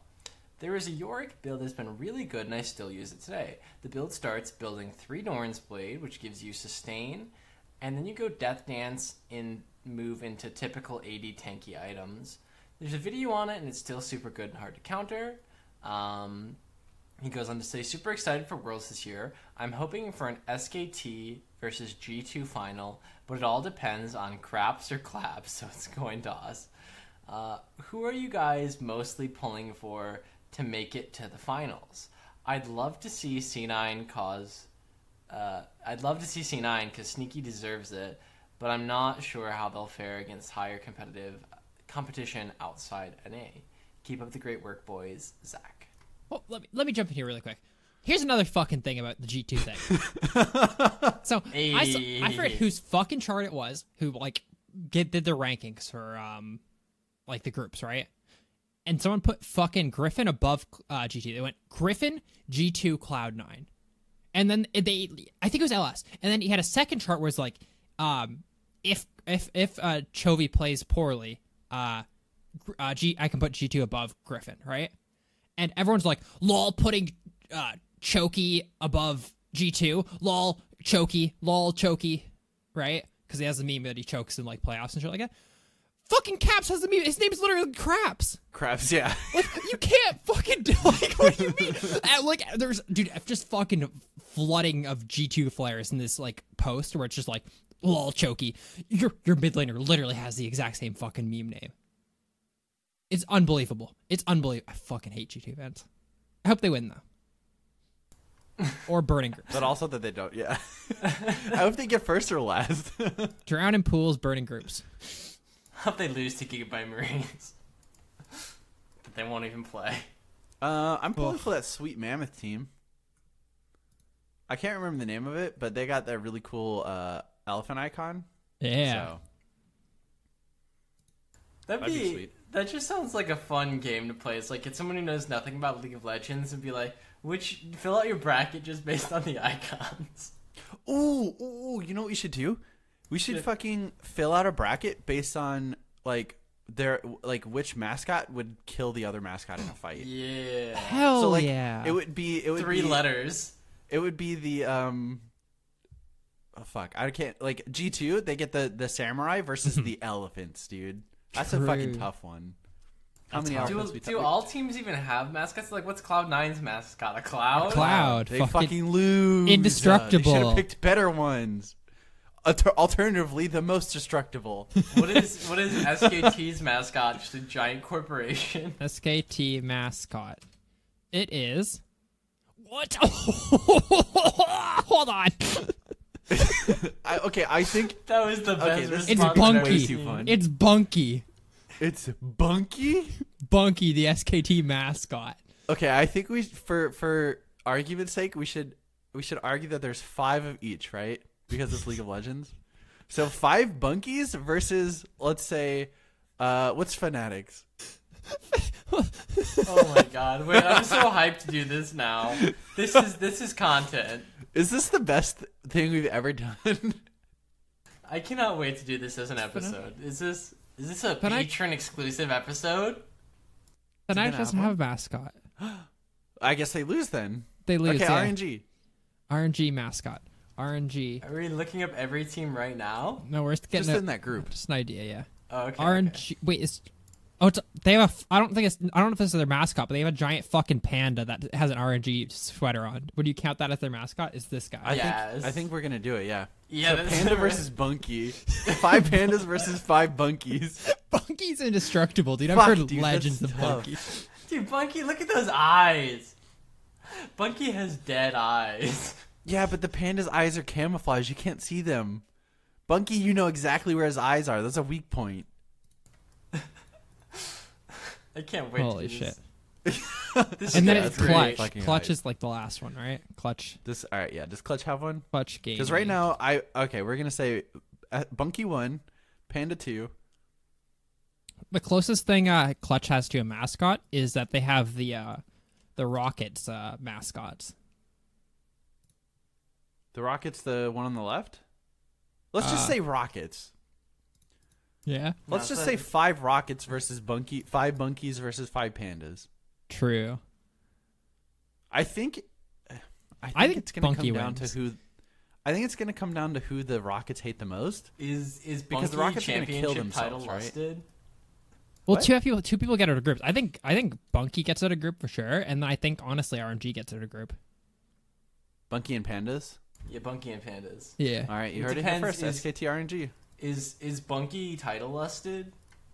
I don't know if you guys follow the subreddit Who Would Win, No. but Title listed. What does that mean? so like a common thing in the subreddit Who Would Win is like is a character bloodlusted or not. So it's like in character how they would act versus if they're like full out trying to just murder everything. And so then there will be variations of it where it's like is Garfield lasagna lusted or like is Bunky title lusted? True. Oh, So- is Bunky telephone communication listed? Sure. Sure. Yeah, easy 3-0 Bunky. Easy 3-0 for Bunky. Yeah. That's gonna be fun. I also like that you posted these with 0 context. I love it, dude. I love how we have a history of all of our shows in like our live chat. Yeah. In our live chat that you don't need exclusive access to, but we probably should. Yeah. 50 cents. Eh, Take it or leave it. the Thank you, 3-cent Zach. Patreon tier. Thank Oh, you, Zach. You've spawned this. Cool. Alright, next email is from. Oh, wait. It's my turn. Sorry. Oh, true. You're right. Wait, should we say this, like, World's Pick'em sponsored by Zach? And Yeah. he's forced to give us money then. True. True. You owe us Oh money my then. god. Huge brain. Next email's from Razgriz. Oh, the thing from earlier. The review. That was it. Starry. Hey guys, Raskers here. Have you guys ever considered doing a mail fight highlights type of thing, where you take 3 or 4 of the emails you receive and do those on the podcast, and then have some cronies read the rest on another podcast that only Patreons listen to? Having 20 emails an episode can be bad, and putting most of them behind a paywall could increase the quality and decrease the quantity of emails you receive. Also, if you need a crony to read some of them, I can be your boy. Cheers, unofficial best trend NNA. Oh yeah, he beat Fogged. I remember that. We're not sure what we're doing with emails yet. I think we're going to talk about that after the show tonight. Yeah. Decisions coming soon, TM. Yeah. Because an hour and a half of emails is sometimes not the best. People love it, though. People who get emails answered love it. People who don't probably send emails probably don't love it. Yeah, and I mean, honestly, we'll probably do a poll at some point to see what how everyone feels about them. I don't think there are favorite things to do, but it is like when we start to get these reoccurring, like pretty high quality emails, I think that then it becomes like, you know, a super fun thing to look forward to. Yeah, it can be a toss up between like really, really good emails, like that last one we just talked about for like a while. It just was hilarious. Or sometimes it's just like, hey, look at my op.gg, and it's like, that's not good content for the show, I think. So we'll definitely take a look at it, figure things out, and come back with some big decisions. All right. Thank you, Raz.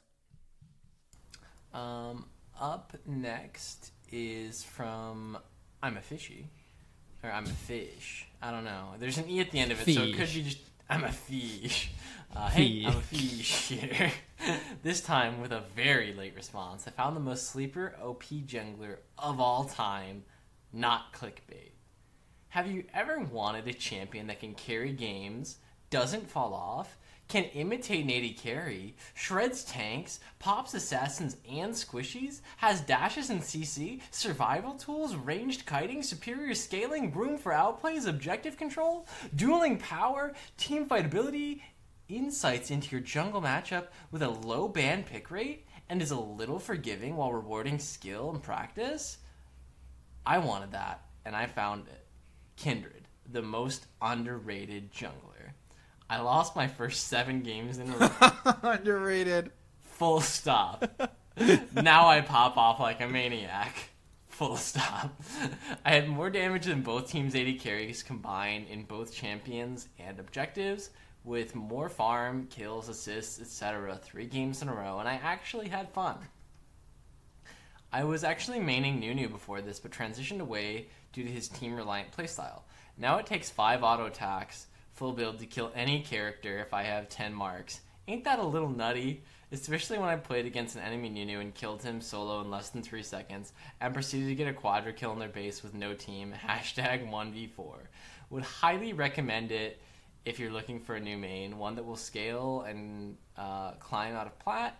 There's quite a few builds and strategies that teaches you how to team fight like an AD carry without being one. Don't be daunted by the low win rate. It just has a high skill cap and a very item dependent build. Give it 10 games, bet you'll love it. And again, that's from I'm a Fish. I fucking love Kindred. That being said, I think there's a lot of problems with trying to play Kindred, I think, where if the other team is focused on denying you marks and your team is not focused on getting you marks, you're not a champion. If it's the other way around, you literally just get to roll all over them and be like, lol, I have more range than Caitlyn, and I'm more mobile, and wait, my E does 1 billion damage. Yeah, I think honestly, she's good. You probably should ban Lee Sin and Gragas. Otherwise, I think you're pretty safe to blind pick her. Yeah, I'd say Lee Sin and Gragas are 2, just because they can get her out of her ultimate. Yeah. In terms of actual dueling potential, if you play it right and are dodging properly, you can pretty much 1v1 anyone. I'd say Jax is probably the only other exception where you might need to look out for Jax. If I were to be maining Kindred and solo queue, I'd probably ban Jax and then just kind of hope or wait until they picked a jungler before I lock it in. Okay.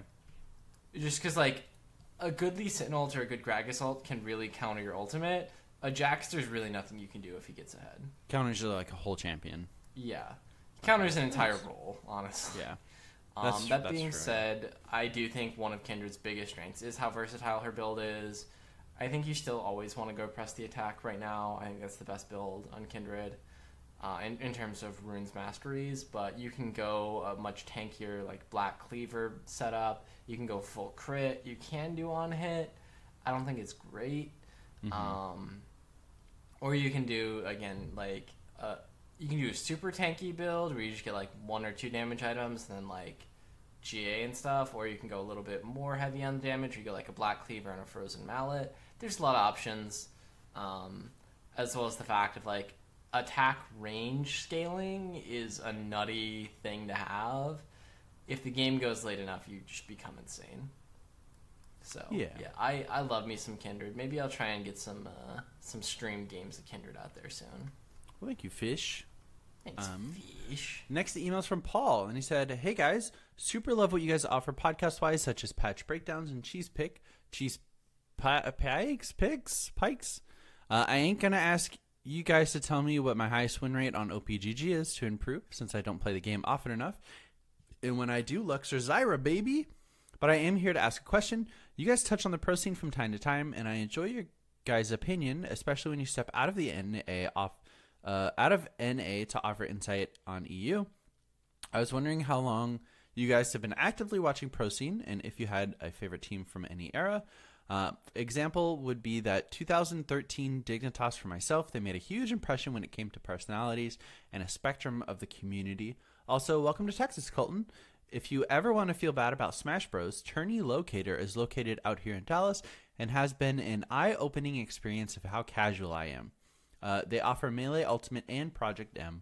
Thanks for the content. Well, unfortunately, we didn't offer a disclaimer when Aiden just took a big doo-doo on EU earlier, so probably not listening at this point. But do we all have a favorite team? I mean, I think my favorite team personally is the 2016 MSI CLG. I think that team I is think just it's super more fun to watch. asking of a favorite era. 2016 MSI CLG. Okay, I mean that's definitely I think an answer. I'd say for me, my favorite era was probably around like M5 at its peak, because the competitive scene was structured a lot differently and it wasn't as developed, but you could more reasonably watch like every top tier professional game that was happening and keep up with it, because it was more of the tournament just sequence where there's the big tournament every like 2 to 3 months. I think the current format is better, but it's just so hard to actually follow like every game that's happening and be up to date on all of the teams, all of the players, and have that insight. So I'd say for me that like season 2 and 3 era of like M5 and just like the tournament circuit was probably my favorite, or maybe that's just rose-tinted glasses, but I did really enjoy watching the pro scene at that time. Time Lord Ginja. Fucking boy. Yeah, how about you, Aiden? I was gonna say, as much as I hate to say it, season 1 to 3 TSM, I feel like it just felt like they were. I can understand why so many people were TSM fans at that point. I feel like if you gave me a second to breathe before you like shit on me for being a TSM fan, because I'm not anymore. Because fuck TSM. No, I totally get it. They were the team to beat. They were the team to beat, and also they were the only team to produce content. Like. Outside of streaming, you know what I mean? They did like vlogs all the time. They did all this like. Do you remember the videos where like they'd pay like the Rain Man to fucking roll around in a puddle for like $50, shit like that? Yeah. Like they had like tons of like just goofy like boys just hanging out content. You know what I mean? And I feel like at the time that was like super fun to watch. As someone who had like too much time to like watch shit. So. I don't know. I just felt like they were the team, and that's probably why they were my favorite team. They're probably like the most I've ever been invested in, like esports, like team wise. I would say. Yeah, that's fair. Yeah. Thank you, Paul, for your email. Yeah, the only other kind of question I wanted to address in that email was, like, how long have we all been actively watching the pro scene? And I think we've all been following the pro scene kind of since there was one. Yeah. I think all of us watched the first Worlds Like I watched it live. I know. I imagine you guys, if not live, like around very quickly, and have been following the game since. I think all of us, our level of interaction with it definitely fluctuates based a lot on if the teams we like are good at the time, if the meta is something we enjoy at the time, and if our personal lives allow us the time to watch the games.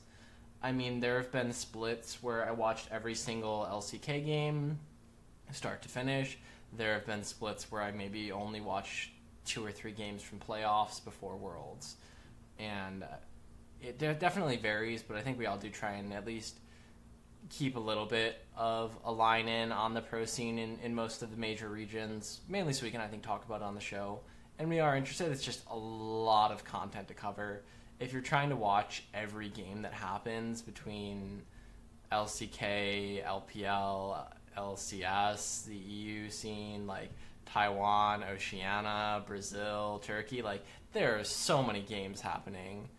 It's and a lot of the impossible. times the only games that, at least myself, that I am interested in occur like when any of the top 3 teams or top 4 teams like play one another, and it happens so infrequently that there are some weeks where I just like won't watch anything but the CLG games. But like I'll watch every single G2 Fnatic match. Yeah. I'll watch Team Liquid Cloud9 every time, but I'm not gonna watch FlyQuest 100 Thieves. Yeah, I try and at least now like try and watch at least like semi-finals and finals of playoffs from every region. And that's mostly to inform my decisions when it comes into bigger tournaments like Worlds, to have an idea of how these teams square up.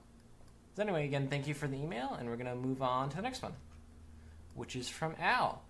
I was listening to the proposed Nocturne ult on your last show, and it gave me a similar idea on how a new Nocturne ult could work. Make his ult an execute ability, but otherwise leave it in terms of execution pretty much as is. If you manage to get the execute or kill the target within, say, half a second of landing the ult, you then become the character you executed at full health, with visuals to make it obvious what has happened, and you then play as that character until you are killed by the opposing team. I guess it probably needs something like minus a percentage of your health loss per second while out of combat, so if you aren't fighting, you die off pretty quickly. The extra spicy garnish is that the person you ulted, the respawn timer doesn't start until your clone has been killed. Is this awful? I think this is a much better way to do this. I think this is the best one we've had so far. Because it doesn't put the other player out of the game unless they die. And I think that's the biggest issue with every like Dream Realm or Possession thing that we talked about, is that regardless of what actually happens, it's a 10-second CC, and that's nutty. In this case, you'll have to have killed them, and then I think, some kind of application of extending their death timer maybe could work, but I just love the idea of, like, you kill them and you, like, take over their body. Yeah, I think that's super good, because honestly, Possession in League I don't think can work unless it's, like, melee range, and also I don't think it can work in League, like, period. I don't think there can be a Possession ability, because then the optimal play is not like, oh, I'm going to kill my team. It's, I'm just going to run this possessed person into my own team and kill them. And at worst, it's a 1-for-1 trade. Like, at the very worst. But I really like this idea. I think this is a great, sort of like a, like, you possess someone and then lose health at the rate that, like, a Scion does when he dies. Yeah. Which I think is cool. I think you would have to turn off, like, Spell Vamp or Lifesteal or something like that to make sure that, like, you're not just ulting the 80 carry and then lifestealing way too much. I think that you would have to have some, like, so the health that you lose scales faster on Scion, like, towards the lower end of it. So the longer you're alive, the quicker you lose health. So I think it's fine to leave lifesteal and stuff in. I think the one thing they would need to add for balance is some kind of, like, animation of them dying and you reviving, whether that be like a half a second, full second, 2-second delay, because instantly, like, killing the enemy 80 carry and then you just, like, 2-hit their support right next to them, I think that would be problematic.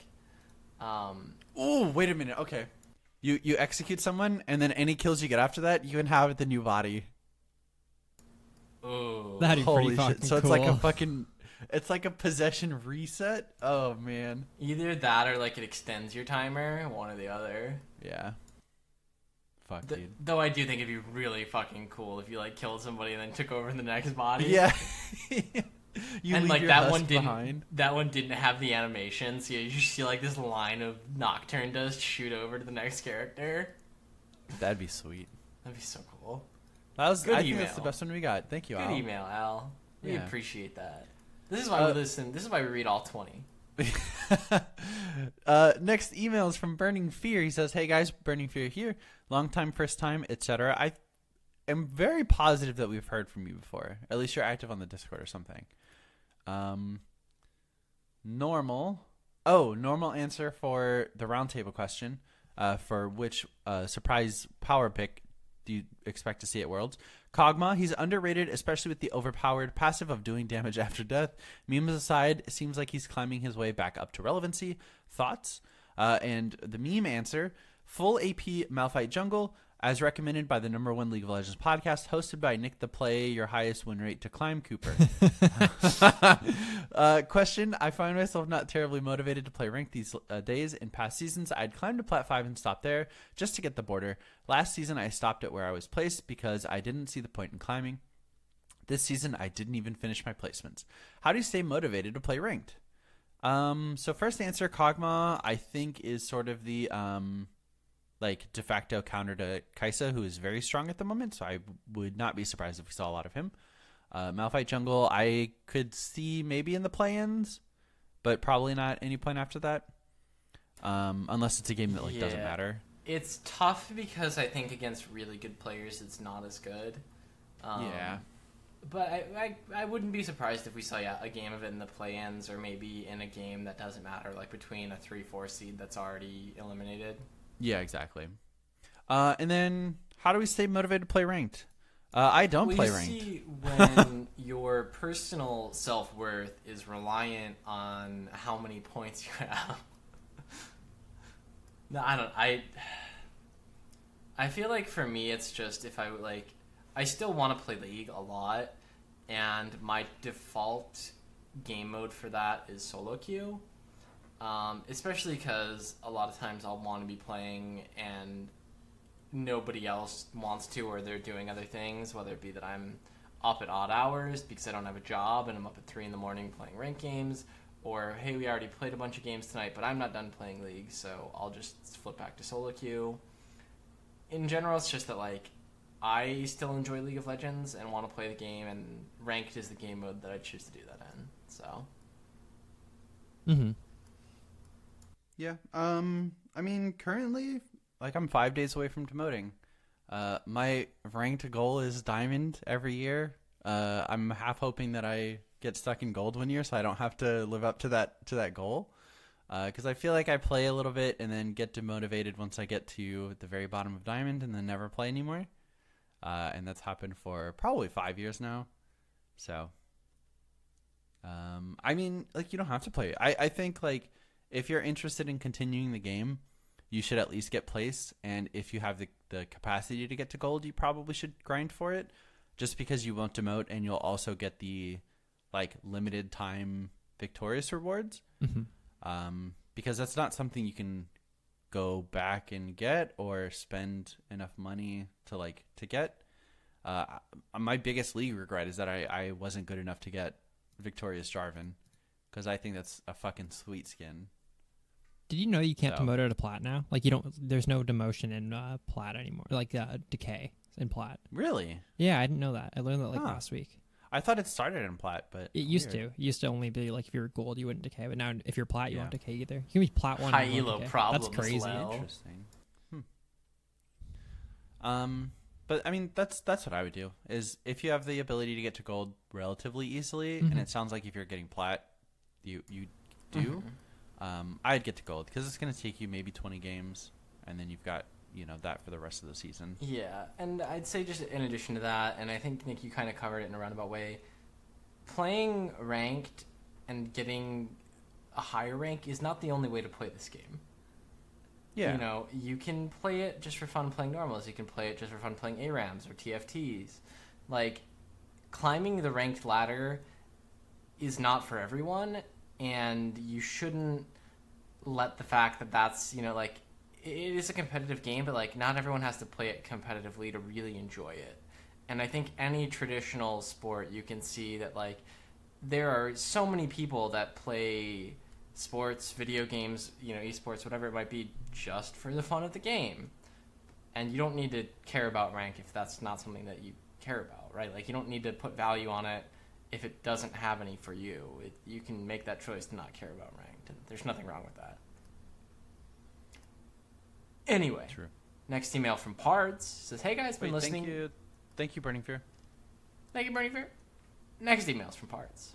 Sega has been listening since October 2016. I was wondering, how do y'all decide on the different segments you're going to do for your show? I remember Meta Snapshot being a segment and haven't heard it in a while. I could see that due to the meta being slow, you might give the same names every week. I'm okay with it being gone, but I'm not really a fan of the new op.gg review section at the end of the show. In all seriousness, to save time, everyone that is going to ask for an op.gg review, check your own and see your most played characters, and whoever in your top 3 that has the highest win rate. Keep playing them.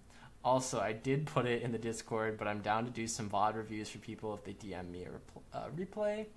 Now for an actual discussion topic. I just listened to last week's podcast and heard the point of Worlds tickets being announced later so that more local fans would go. Conspiracy theory.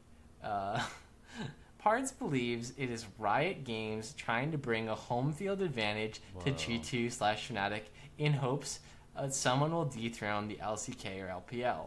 I know in certain sports the home field advantage is a legitimate thing. Do you think it translates to esports? Thanks for the content. Feel free to edit out part of the email if it seems toxic. Parts. Not at all. Not toxic. We've said similar things in every op.gg review. Yeah, and it's not like we don't mind doing them. I mean, it's not... Sorry, I phrased that incorrectly. It's not that we mind doing them, because there's some good information that you can glean from having someone take a look at your op.gg. However, that's content for you, like, specifically, and we're trying to make content for everyone. So it's sort of like us telling everyone else to stop listening for 5 minutes and then to come back, and that's not something that we really like to do, I guess. Yeah, unless you're giving us all of your dollars on Patreon. But we're too nice to say no, so we're going to keep doing them, I guess. Mm-hmm. I think, yeah, there is some home field advantage. I think it's weird. So typically in other sports, like in football, I'll make that comparison. American football, home field advantage exists because, like, on defense, when the home team is on defense, you don't need to have a lot of communication. So the crowd can get super loud, and while you're on offense, the crowd can get super quiet. And then vice versa for the visiting team, where you do need that sort of communication while you have the ball on offense, which makes it super difficult to hear and time the snap right to make sure nobody goes too quickly or too early. But in esports, not really. Everything's like almost soundproof anyway. I'm sure you could still hear the crowd, but I don't know if that has a lot to do with it. I would disagree. I think that home field advantage, for the most part, is a psychological thing. I think that your example in football makes sense in that it does inhibit an actual mechanical aspect of the game where, like, you communicating your plays to your teammates gets inhibited by the sound of the crowd. But I think in a lot of other traditional sports, you can see the effects of a home field advantage without that same thing happening. Like baseball, basketball, you don't really have that, like, hey, we need to talk. It's, I think, much more just the energy of the crowd gets you hyped up, and I think that state of mind for most people makes them play better. So I'd say it still exists in a way, not that it's gonna, like, do anything major to actually influence the outcome of a game, but I think, you know, it's a very conservative claim to say that the state of mind you are in going into a game will affect how you play. And I think that it's also a pretty conservative claim to say, if you walk through a stadium with 1 million people cheering you on, you're going to be in a better mood than if you walk through a stadium with 1 million people booing you. All I'm saying is that a home team has only won. I'm not going to count season 1 because that's not like a real world. Once in 2014. I mean, I definitely don't think they're doing it on purpose. I think if you decide that there's an advantage or not, then I think that's like not the point. I just feel like Riot's definitely not doing it on purpose, or else they wouldn't announce Worlds for next year. A, that's obvious. B, like it's just B, you don't want the Asian countries teams to not do well, seeing as that's 99.7% of your audience. You know what I mean? Like those just they're definitely not doing. I can argue. You can argue that there is a home field advantage, but they're definitely not doing it on purpose. I think. Mm-hmm. And I think even if there is or if there isn't, it's such a minute difference. Like I believe that there is. Nick doesn't.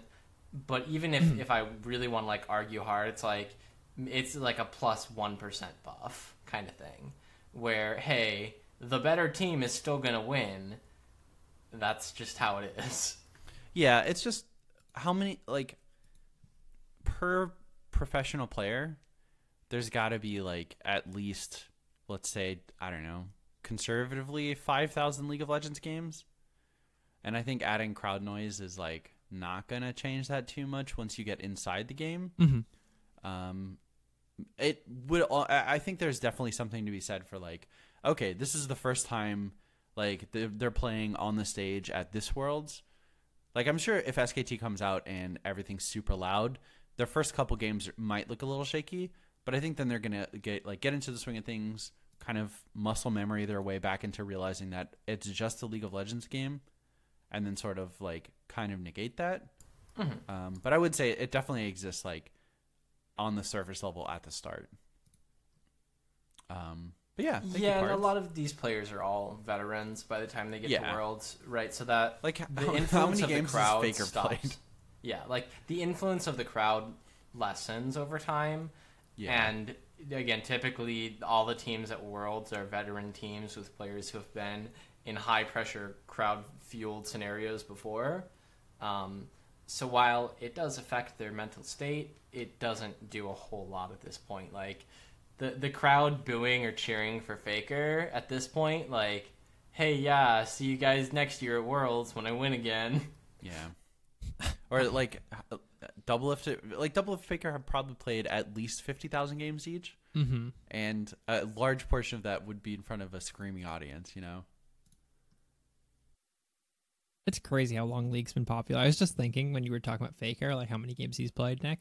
I remember showing people in high school, like before class started, like my friends, check out this guy from Korea. Like he's fucking dominating in like their professional league. And it was like Faker playing LeBlanc, just fucking solo killing people. That was like fucking 7 years ago. Yeah, that like it's crazy. I think we've been very blessed with the longevity that League has been blessed by. Mm-hmm. But thank you, Pards.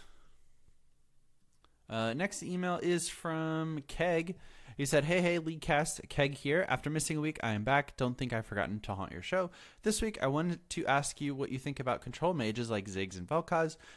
Do you think they should be favored in the mid lane meta as opposed to assassins? Some people probably think Ziggs stalling the game is unfun, but I'd rather have to win a team fight to be able to push than have one member of their team completely negate one of mine. If you've been paying attention to the PvE, you might have seen that Blitzcrank's hook had its range increased by 100. What abilities do you think would be busted if they had 100 more range? Lastly, I've spent my holidays watching JoJo's. Midway through Part 5 as of writing this, Part 4 is the best animated so far. Kira is such a good villain compared to the others we've had so far. Keep your ears stiff, Keg. Control mages, I think, right now are generally kind of okay, kind of not great. I think itemization definitely benefits other like champion roles more. I think like assassin itemization is better than control mage itemization, for instance. So they're probably not great now, but yeah, they do benefit from wave clear. Unfortunately, most of the games end in like aces or someone gets a baron, and then it's impossible to stop the pushing, which kind of takes away from the power of Ziggs. But yeah.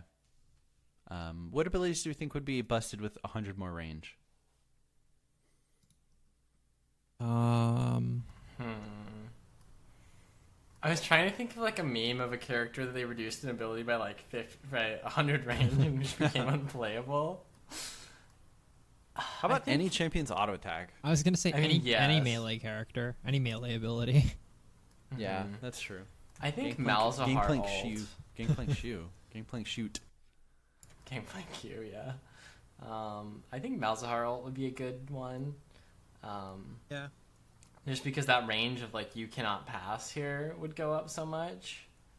I mean, right? I think the default answer besides those couple examples is just anything that has a pretty low range gets so much better just percentage wise. Yeah.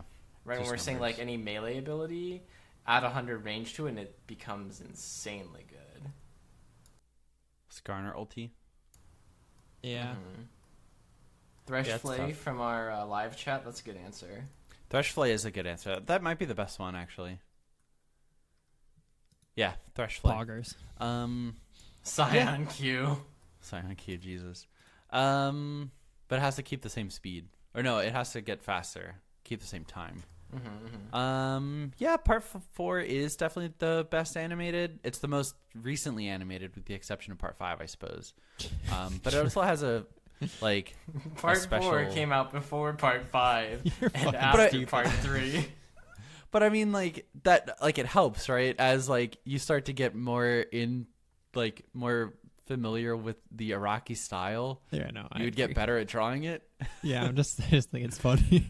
Yeah, it's definitely a dumb like sentence without the context, I suppose. I think part 5 is super good, but yeah, part 4 is like so special because of all the random palette changes. So that was fun. I'm excited. Hopefully we'll get to see Steel Ball Run before I fucking die. Yeah. That's the dream. Ooh, today's the only day, by the way. Fucking Steel Ball Run starts on September 25th, 1890. Actually, Oh, nice. Poggers. Poggers. At 8 a.m., I think. If they Happy don't, Steel Ball Run, guys. if they don't Wait, announce, 1890? Is this set in the past? yeah, I haven't read like the synopsis like you guys did. I just saw a meme don't today. spoil yourself. Yeah, don't. If they don't fucking like announce Stone Ocean within like 6 months, I'll probably start reading it. I think. That'd be cool, yeah. Yeah, because I want to get this. I want to get this Steel Ball Run. It sounds so fucking cool. All right, yeah, keep it up, Keg. Let Next, us know who your favorite JoJo is, because that's very important. next email is from JM Percussion. Hey guys, JM Percussion here. I was wondering if you guys had any advice about deciding a main. I'm currently level 106 and have trouble picking just one character to play. My highest mastery is on Aatrox with 50,000 points.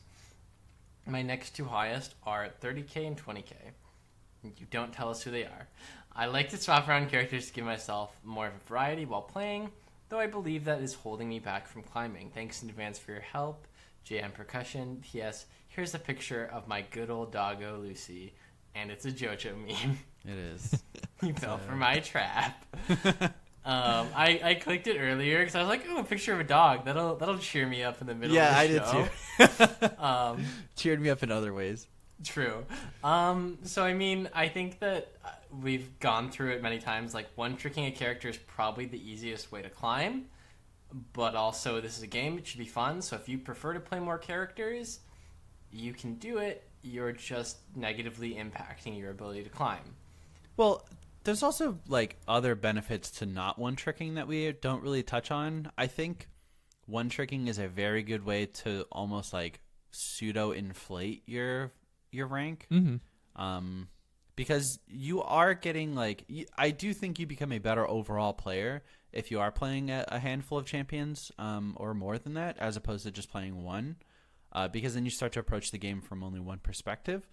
But if you're playing like, oh, I'm going to play every single role and I'm going to play, 3 champions in every role, suddenly you're approaching it from 15 perspectives as opposed to just one. Yeah.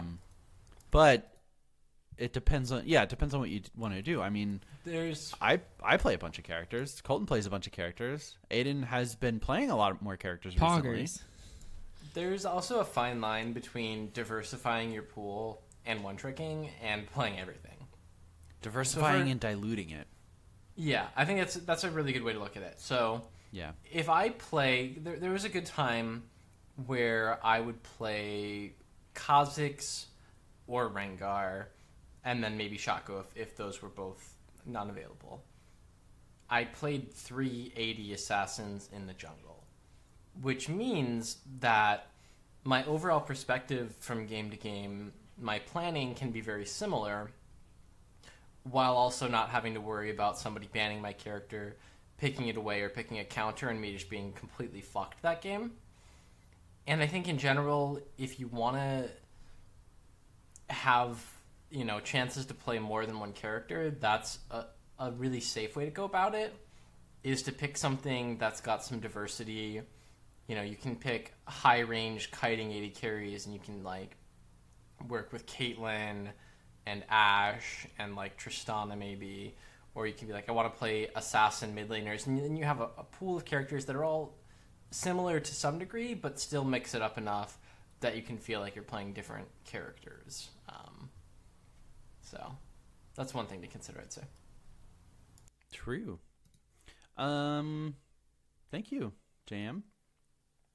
Hopefully that helps. The next email is from Ari Aquitaine, who says, "Hey guys, relatively new listener here, but loving the show. I started playing League way back in 2011 and played as a hardcore casual with my group of friends. Lots of in-house matches, tree line, and domination. Despite playing a lot, I didn't learn much. I'm returning to the game after a several-year break, and I'm realizing just how little I understand about the game. I'm trying to learn top lane at the moment, but between matchup knowledge, CSing, creep wave management, roaming, vision, tracking the jungler, TP usage, objectives, split pushing effectively, and positioning/initiating well in team fights, I have no idea what to prioritize first. I'm having a hard time just sitting down and playing a lot of games because it's so mentally exhausting not having any of this on autopilot just yet. Any advice on where to start?" And then a link to the OPGG. I mean, honestly, it's going to sound like kind of a cop-out answer, but I think you should just play the game.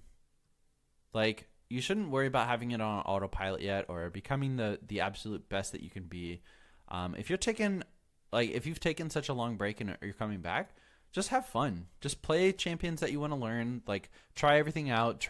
Buy all the champions that you're able to. Find something that you enjoy playing, a role that you enjoy playing, and then just sort of feel it out from there. I think I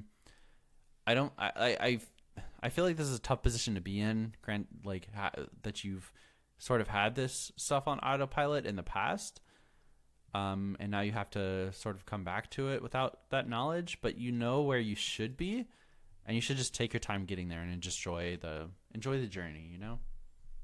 Hell yeah. Colton, you have anything to add with that? Oh wait, did you go get food? No, I'm here. Sorry. I was just kind of thinking how to answer the question. So, I mean, I agree with you that just playing the game and discovering it naturally is probably better. And it seems like you haven't in the past really cared that much about being super competitive, and you still probably don't now. In terms of getting as good as you can as fast as you can. If you do want to learn the game from a fundamentals perspective quickly, I'd say watching pro plays, or again, I've talked about this channel before. I'm completely blanking on the name. Aiden, you always have to help me. They have a bunch of jungle pathing videos. Skill something. Fuck. Skill Capped? Skill Capped, yeah. I think there's a lot of really good content on Skill Capped that if you want to learn fundamentals of the game, that's a great place to go to learn them, and will help you get those to the autopilot point a little bit faster. That's kind of just your call, whether or not you want to do that. Yeah. Good luck and keep us updated. Thank you, Ari. Like League of Legends Ari? Is that Mrs. Ari from League of Legends? Next email's from Nick. Nick, you sent us an email. Says, hey boys, a long-time listener here. Just thought I'd address a few things over the past few episodes. Roundtable and emails. First off, I want to answer the like riding a bike champion roundtable question. Sorry this is so late, but the champion that I always do well no matter how long of a break I take from him is Fizz. No matter what, I always seem to do very well with this champion, and the guy I duo with has taken the liberty of calling him First Blood instead of Fizz. This is due to the fact that 9 out of 10 games when I play Fizz, I get First Blood. He usually hits me with the, why don't you play First Blood when he really wants to win? Nah, dude, I just want to play Ashe mid. Which brings me to my next point. I think Ashe mid is hidden OP. I originally leveled an account to play trolling/off meta picks, started to play only Ashe mid and accidentally climbed from bronze 2 to gold 3 on that account. I didn't expect to really climb at all with it, but honestly, her only downside is junglers that can dive you. Just rush in Nick's sultry voice. Essence Reaver. And Oh, do I have to... And Trinity Force. for that 40% CDR and max W for that 2.4 second cooldown. Ashe mid cakes. Actually cakes. Oh, I forgot we were saying that. Yeah, I love that. Last but not least, I wanted to address a couple emails. A few episodes ago, there was an email asking for casual and good non-League of Legends related podcasts to listen to, and I recommend him to everybody else to check out the Comedy Button. It's a great podcast where a few guys who work at IGN and one that works with Star Wars come together and talk and make jokes and have a great time. They've been doing it for like 8 years, and they've kept me interested the whole time. I'd highly recommend checking them out. And if you're skeptical at first, download one of their best of episodes to see if you like them. Finally, I wanted to address the email about wave control and manipulation. I have to recommend my boy, Solo Renekton Only. I don't really watch his stream too often, but I watch his YouTube all the time. His videos consist of full games of off-meta picks where he's commentating the entire time. He's abundantly informational and explains wave manipulation in most of his videos. He's always explaining what he's doing, and he's actually entertaining and funny. I highly recommend him. Anyway, sorry for the long email, but we just love those 2-hour episodes. Ooh, Winky face. Only 2. Only 2. Keep up the great work, guys. Nice socks, bad word, and don't forget, Ezreal is the best team comp. Much love, Nick. That's my name. I'm not only giving my love to Nick, I love all 3 of my boys. It wasn't me the whole time. Haha, it's some other person named Nick. What a unique, uncommon name. What is up with our listeners playing Ashe suboptimally? You've been watching too much Hot Shot GG, Ashe and solo lanes? No, get it out of my League of Legends. There are reasons why it can work, but she's better as an AD carry. That being said, I think you can definitely, like, if you want a one-trick Ashe mid, you can definitely climb with it. You've shown that, getting to gold 3.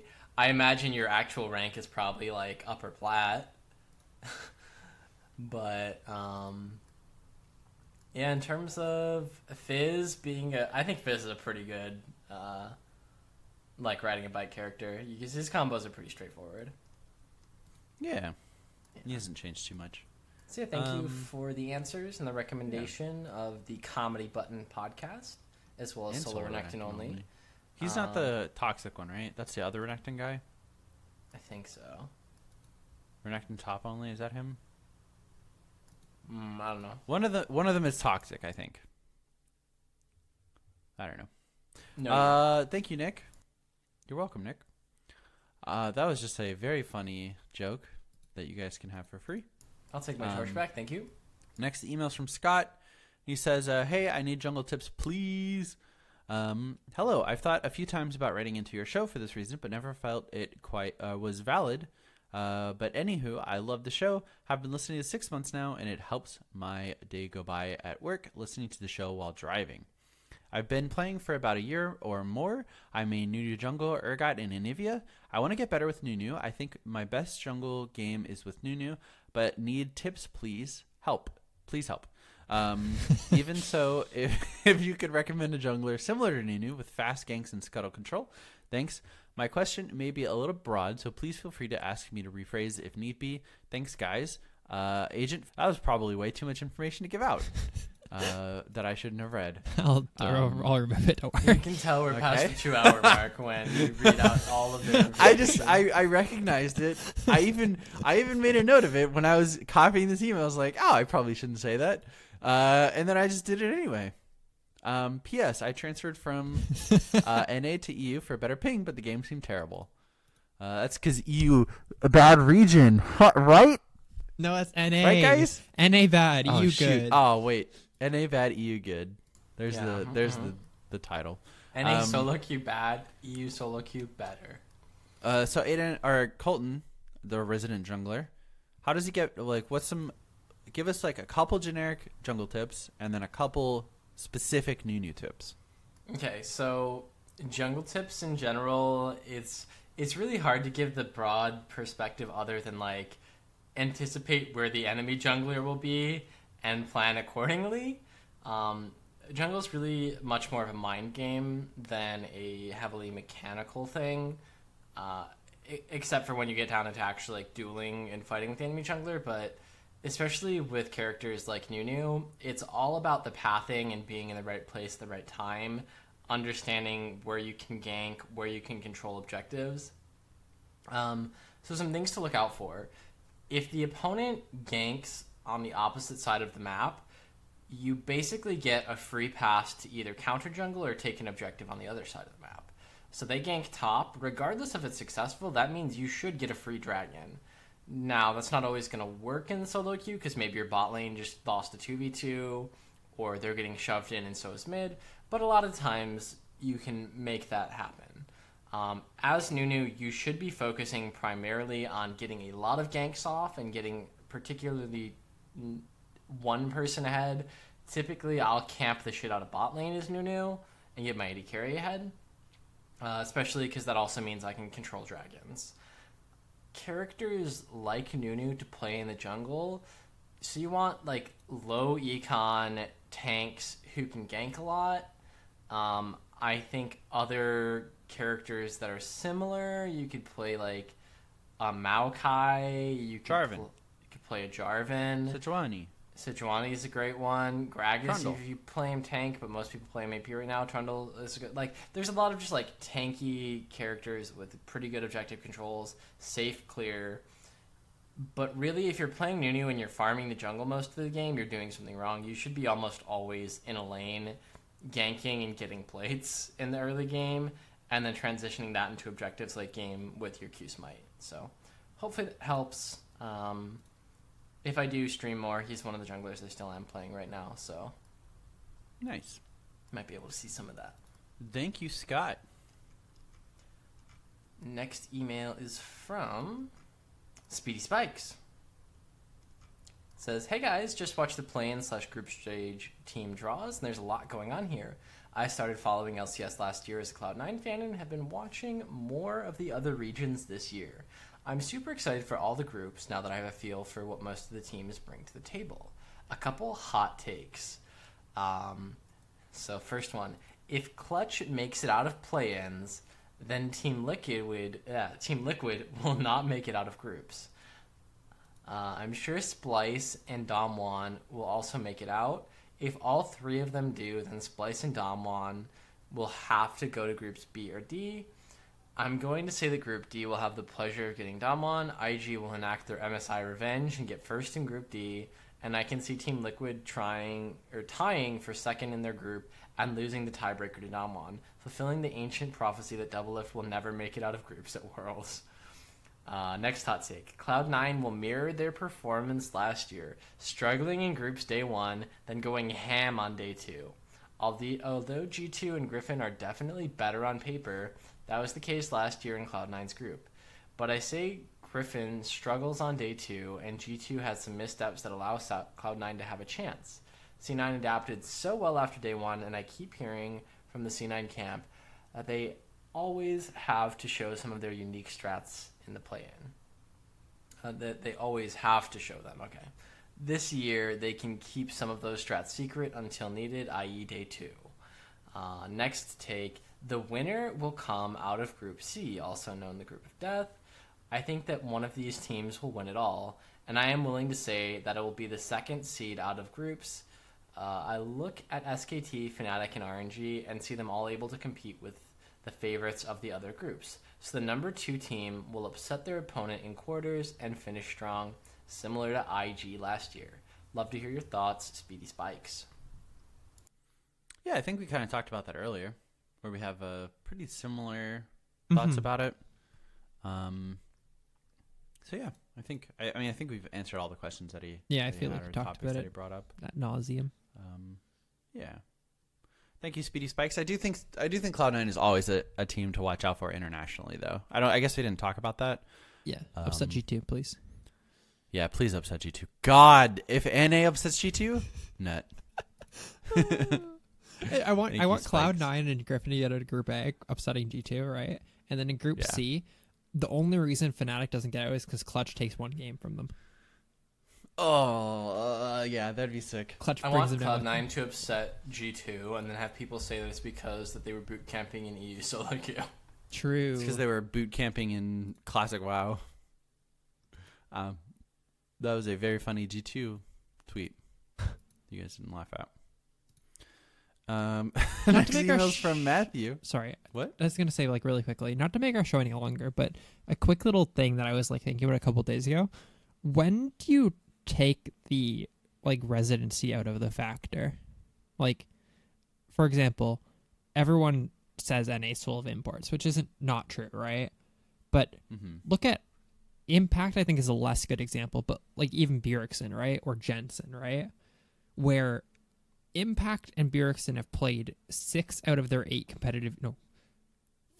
7 competitive years in NA. You know what I mean? Yeah. But they're imports. You know what I mean? I think Impact's a little bit differently because he won a World's Championship before.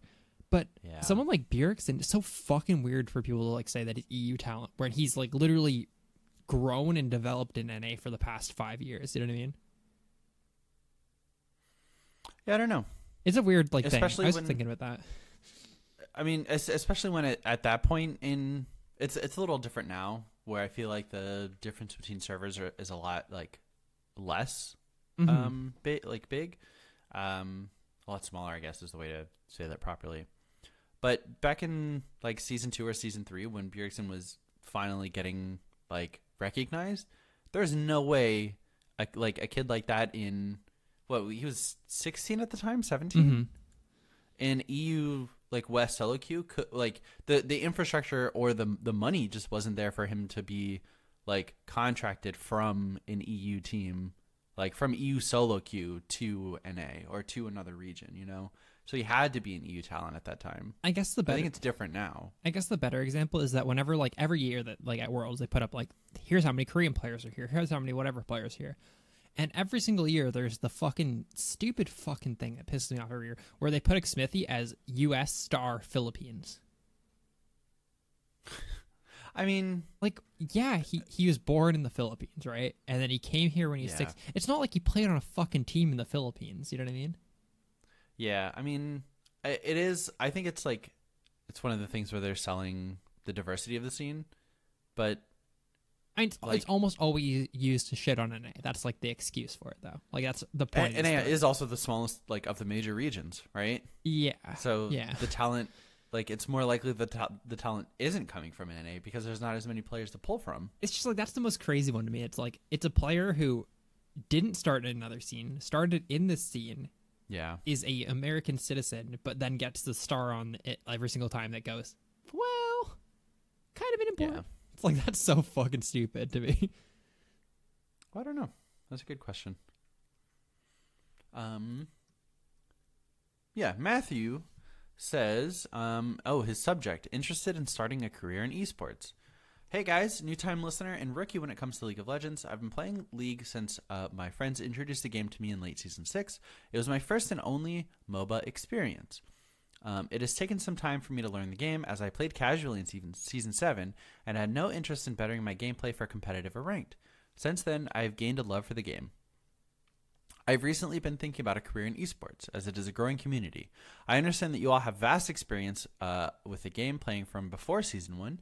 You guys have inspired me by pioneering your way to combine a love for the game with a lucrative movement by starting a podcast. It might sound unrealistic, but I would love to be a League of Legends caster, analyst, or maybe even a coach. I am in the early stages of making realistic goals to establish a career as I finally got the motivation to do more research. I've been grinding to keep up with the current professional play and can't wait for Worlds. I would like any advice and opinions you guys have or for a rookie like me. Don't worry if you can't include this in your podcast. There's a lot to talk about. Not sorry about the long email. I am serious about my career. Love the podcast and will continue to listen and support. Here are some examples of my brainstorming and ideas. How can I advance my knowledge of professional League? Where do you see League of Legends 5 years from now?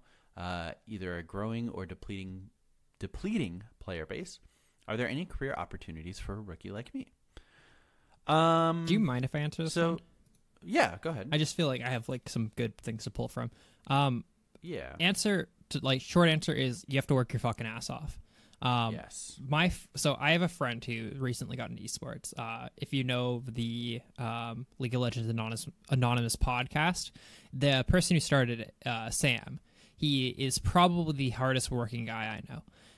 And he had the dream to like work in esports, right? So what he did, made a podcast, worked his ass off to grow the podcast, constantly like worked on creating content, reached out to different esports organization. He quit his career as like an engineer, moved to LA, right? Just fucking taught himself how to edit video, to edit audio, to create Twitter content, social media content, hence kind of the podcast thing to give him like experience. Fucking applied everywhere, and now he does social media for Golden Guardians, right? That's his job. He does like content creation, social media for Golden Guardians. Yeah, but it's like, guy, that he is the hardest fucking working guy I know. Like, he just nonstop grinds at it, right? He always is reaching out to try to make shit, and that's what you have to do. You have to be different. You have to constantly making shit. If you want to be a coach, analyst, caster, whatever, start making content yesterday. You know what I mean? You need to fucking just be making shit. And honestly, like throughout Worlds, put together like videos like going over like picks and stuff. Like think of like analyst / coaching content, right? I know a ton of people in the scene have been hired through like actually creating really, really good content. Do you remember there was a video maybe 3 or 4 Worlds ago, Nick, where someone went through and kind of analyze TSM's pick a ban and like strategies that they rely on heavily. That was like this fucking brilliant post. I wish you could, if we can find it, maybe I'll link it later. The guy fucking just analyzed the shit out of TSM's whole game plan, their pick ban, what they focus on, how they path their core strategies to their game. Guy got hired by, I think, Fnatic like a couple months later, right? You have to put work into what you do. You can't just want to do it. You have to be doing it until someone like thinks that the stuff you've created is good enough. You don't apply for jobs like that, right? You create the work and people find you. Obviously you do apply, but like the whole point is you need a portfolio, if you will. And the only way you create a portfolio for casting, analyst, and coach work is by just fucking creating stuff and going hard at it. Mm-hmm. There's nowhere you're gonna get casting experience other than casting. There's nowhere you're gonna get League of Legends analyst experience other than actually taking the time to break down and analyze these games. And the only way anyone's going to see any of that is if you turn it into content that they can watch and see your value as a potential part of their team. And I think Aiden really covered it in depth very well. And my immediate point was just going to be, like you said, start doing it yesterday. If you're going to be a caster, you need to cast. Find tournaments, host tournaments. Find somewhere to practice your casting skills. Cast your solo queue games. Cast games that you're watching. Turn off the volume. Practice, practice, practice. Work your ass off. If you ever actually take the time to like look into a lot of these people that are strong, defining personalities on the current, League of Legends esports scene, they worked their fucking asses off, just like Aiden was saying. Like Frostgorin's a good example. Like Captain Flower's another great example. Like they put so much time into mastering their craft, into understanding the game, watching so many VODs. Like they're at the top because they worked the hardest. And if you want to get to the top, you have to do the same. Start hosting tournaments. Offer a prize pool. It's going to cost you a little bit of money, but it's probably like the second best experience you can get for both casting and analyzing, like compared to actually just doing professional casting and professional analyzing. You know, people will play in a tournament for a like $5 or $10 prize pool. You know, like per person, I guess, but it's gonna be a little more honestly expensive. I'd put up $25 for like a tournament. You'll get 16 to 20 teams, and then you can cast a full tournament. Then you can even make like analytical content out of that. Yeah, and obviously And you wouldn't be that's able to an cast them all at the investment. same time, but But like that's Yeah. an investment again in your potential future and basically your education, right? And if you look at it from that perspective, $25 isn't a big cost for gaining that real world experience. Like think about it almost like how much internships, like especially unpaid ones, but even paid ones, like you're not getting a lot of actual monetary like value. You're getting experience, and that's what you need, especially in the industry as it is. Like you need to have experience doing it, and that's the only way to do it. So if that means, you know, hosting your own tournaments, putting up that prize pool, or even like if you become popular, you can find sponsors not terribly difficultly, like to put up prize pools for things, but got to get out there and start the grind. So hopefully that helps. Again, thank you, Matthew, for the email. I think Go like ahead. I hate to kind of be the Debbie Downer, but I think having a backup plan is something that you should also try to focus on.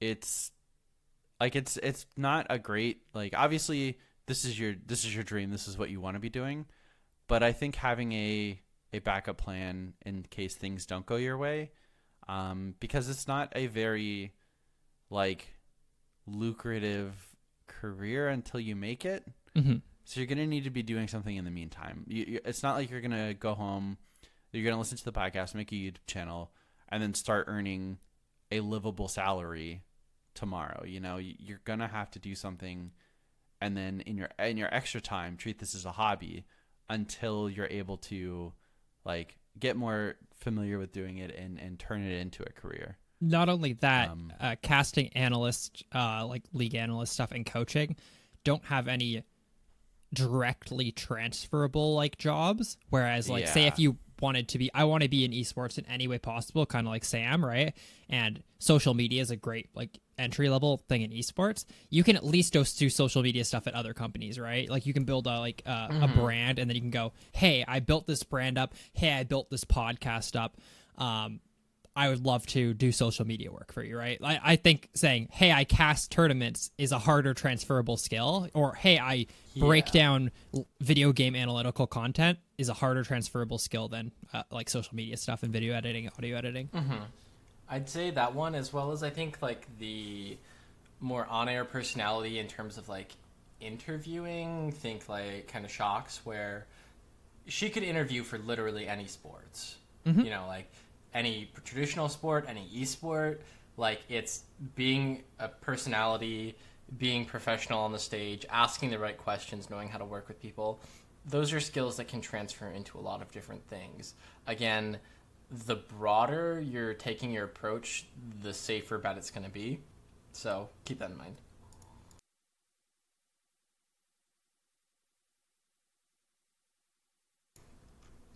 Next email is from Gabs, or Gabs, I don't know.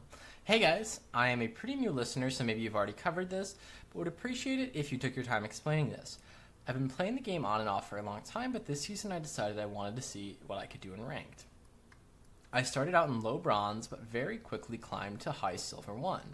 Here I was, stuck for a week or so, but then I reached my goal, gold. I have played so much I had played so much that I was tired of top lane and tired of League. I got some stupid idea and started playing other roles with varying success. This led to a big loss streak on 0 LP, but never demoted because I just got Gold 4. I took a break from League for 2 weeks, and now I thought I was going to do a last push for higher gold so I could get plat next season.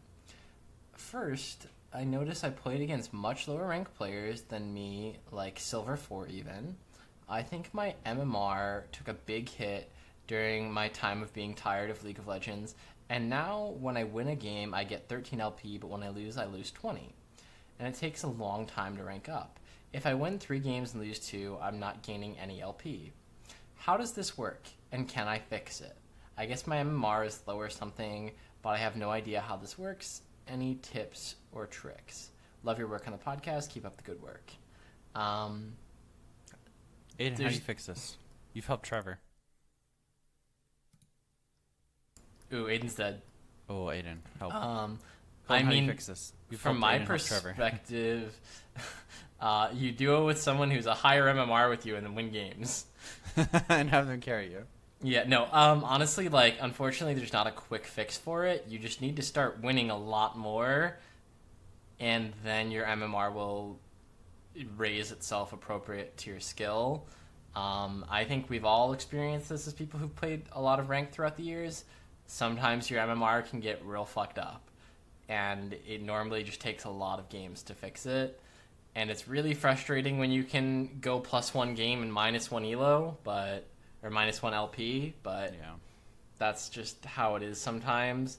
I mean, yeah, keep playing, keep winning. That's really the only way around it, I think. Unfortunately, I wish I could give you some... Or keep playing and keep losing. Eventually it'll get so bad. Eventually it'll get so bad that it'll just fix itself, I think. To where you're at the elo that the game thinks you're at, and then you can start climbing, you know, sort of like an MMR reset, so to speak. Mm-hmm. But yeah, good luck, Gabes. It's just going to take a lot of time, honestly. Our penultimate email is from, let me make sure that's right. Well, it's from Gary the Goomba. I'll make sure that's right after this email. And he says, I'm a silver scrub, so this may exist, and you can ignore my email, but what are your thoughts on either an AD or tank item that would act similar to Mejai's?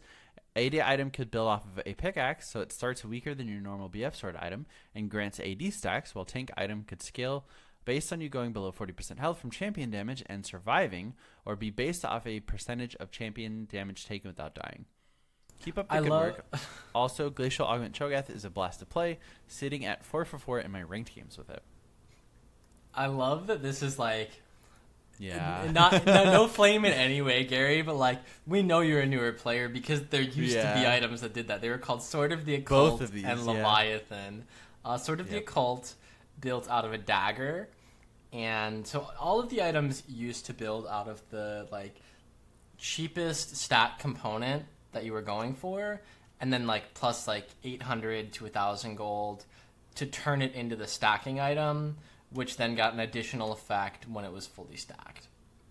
So Mejai's used to be an amplifying tome, you'd upgrade it, and then it could start stacking.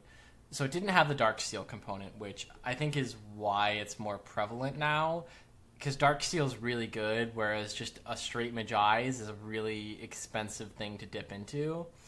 And even if like Dark Steel stacks didn't transfer, I don't think it would be nearly as good. Anyway, there used to be Sword of the Occult, which gave you stacking AD, Leviathan, which gave you stacking health, and when fully stacked, just gave you flat damage reduction as a percentage, which was real good. That being said, they took those out because AD assassins snowball really hard, and that was nutty. And tanks also being able to snowball, I think, is more problematic than AP. Just being that, like, if you get to a point where the tank can one-shot people, but also can run in 1v5 and still one-shot that person, like, that's problematic gameplay. So I think that's why they got rid of those. I really loved those items and would love to see something similar come back, and I think that it's kind of dumb that AP is the only role that gets a chance at that stacking. but I understand why they're not in the game anymore. Yeah. That being said, I used to Sword of love the it. Occult was super fun. Yeah, I loved going all three. Like the ultimate bravery build. Yeah. You'd be like a Kali. I'm gonna build Magi, Sword of the Occult, and Leviathan. Perfect. So yeah, that's a League history lesson for you, and thank you so much for the email. And hey, keep playing that Glacial Cho'Gath if you're 4 for 4 with it. We'll see you in Diamond real soon, bud. Hell yeah. Our actual penultimate email. Because we got another one. Well, we got one that we decided to do.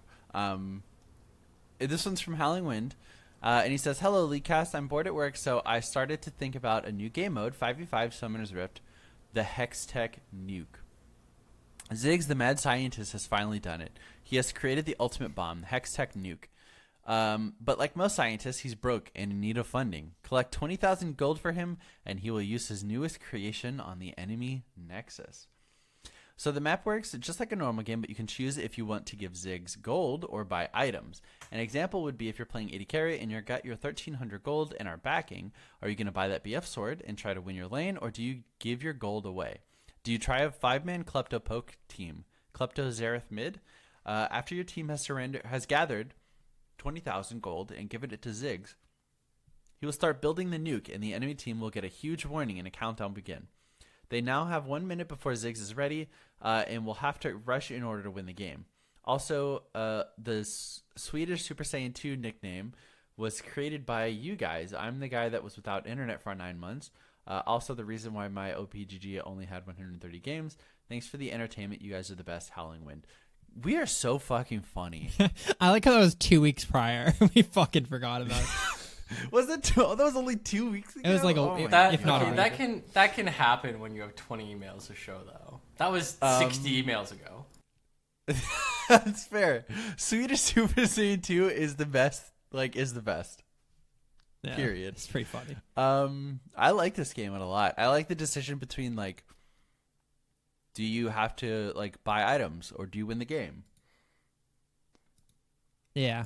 Yeah, I really like that balance between funding that goal or buying more to win lane, and definitely it needs the condition that you can win the game in standard method, and I believe that's what he was talking about. Is if you're funneling all of your gold into the Ziggs, they're gonna start pushing your base.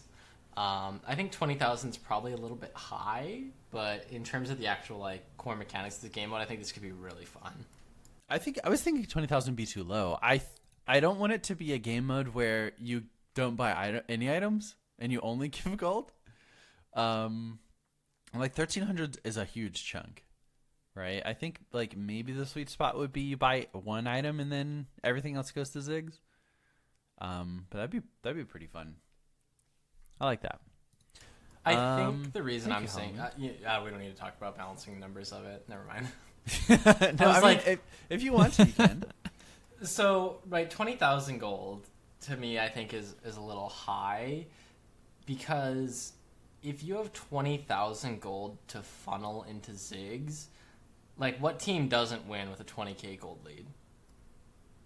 I mean, yeah, but I think it's the balance between items and Ziggs, right? Are you able to efficiently farm the map, because you're not going to be winning if you have one item and the enemy team has two, where's that sweet spot? But I don't think anyone's going to be putting money into Ziggs if it costs 20,000, because they're the other team's just going to buy items and push down our base and kill us. I guess. I would assume you wouldn't be able to do the only way to win is Ziggs. No, and I think that's the point that makes this interesting.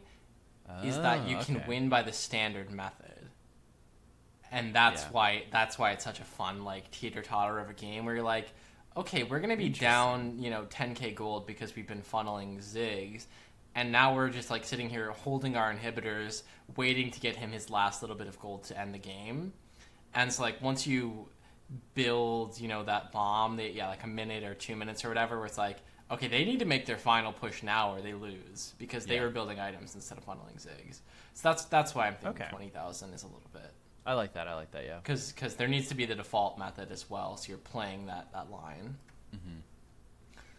Yeah, Awesome. thank you for the Thank email, you, Hollywood. And Good that'll idea. go into that large bucket of amazing game modes that won't happen. Yeah, and we'll just get more Earth. Poggers. Haha. Haha. High-risk Riot Games, not I the love other guy. Last email is from Mountain Drew. Hello, Colton, the host, Nick the King Cooper, and worthless protagonist. It's your favorite scheduling provider, Mountain Drew here. I was wondering what you guys think Doublelift should be playing. He struggles to stay in a lane and plays way too many champions. I think he needs your help. Here's his op.gg. I'm sure he will be grateful. Mountain Drew 4444. So my first question is, who do you think he was referring to when he said worthless protagonist? Because I feel like it could be any of us. It's because Yeah, I I fucking memed him. Did you see that? Did you see the whole conversation or no? Do we want the context in here, Nick? Do you see the context? Let's do the context. Okay, Let's do it. So he was being a sweetheart, and he's posting pictures about how he would go in his anime convention. Last time, him and his friends went as characters from Hellsing Ultimate. I'm like, that's sweet, right? And then someone said, who are you going to go as this year? And he said, Muscular from My Hero Academia. And I said, lol, that's ironic. And he wasn't happy about it. And Then what'd you say, Aiden? then I said, that would be like Nick going as handsome or Colton going as funny, which I thought was hilarious. And then he No, it was really then good. he got the clap back, and I said, he's starting to get upset about stuff. And I said, you're starting to sound a little bit more like Muscular now. And then I put in parentheses, failing to beat up the protagonist being me. I thought it was good. Nice. And then he started to argue back, and then you called him a nerd. So you I said, basically stop won that weaving one. over me. You got him, dude. Our advice for Doublelift: probably play more ranked games, right?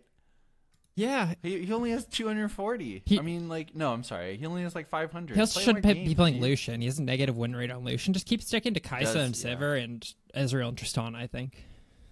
Yeah. I mean, honestly, what about everything? What does he have? Oh, his Vladimir's real bad. Stop playing Vladimir, you fuck. 4 and 15. Yikes. Hey, that'll do it for this episode of Leaguecast. Yeah. Thank you, Drew, for that one. If you like us, you can check us out on Twitter at Leaguecast and at LeaguecastFrost. On Facebook, we are Leaguecast. ts.leaguecastpodcast.com is our TeamSpeak address. Alternatively, you can chill with us in Discord. You can get that from our website, which is leaguecastpodcast.com, or you can send us an email to get that link, mail@leaguecastpodcast.com. You can send us any email. And then obviously we don't have standards, so we'll read it. Twitch.tv/bluebasket/KingLardout are where we stream. You can support us financially at patreon.com/leaguecast. That'll do it for episode 397. We made it, boys. Bye. Bye. Good night, everybody.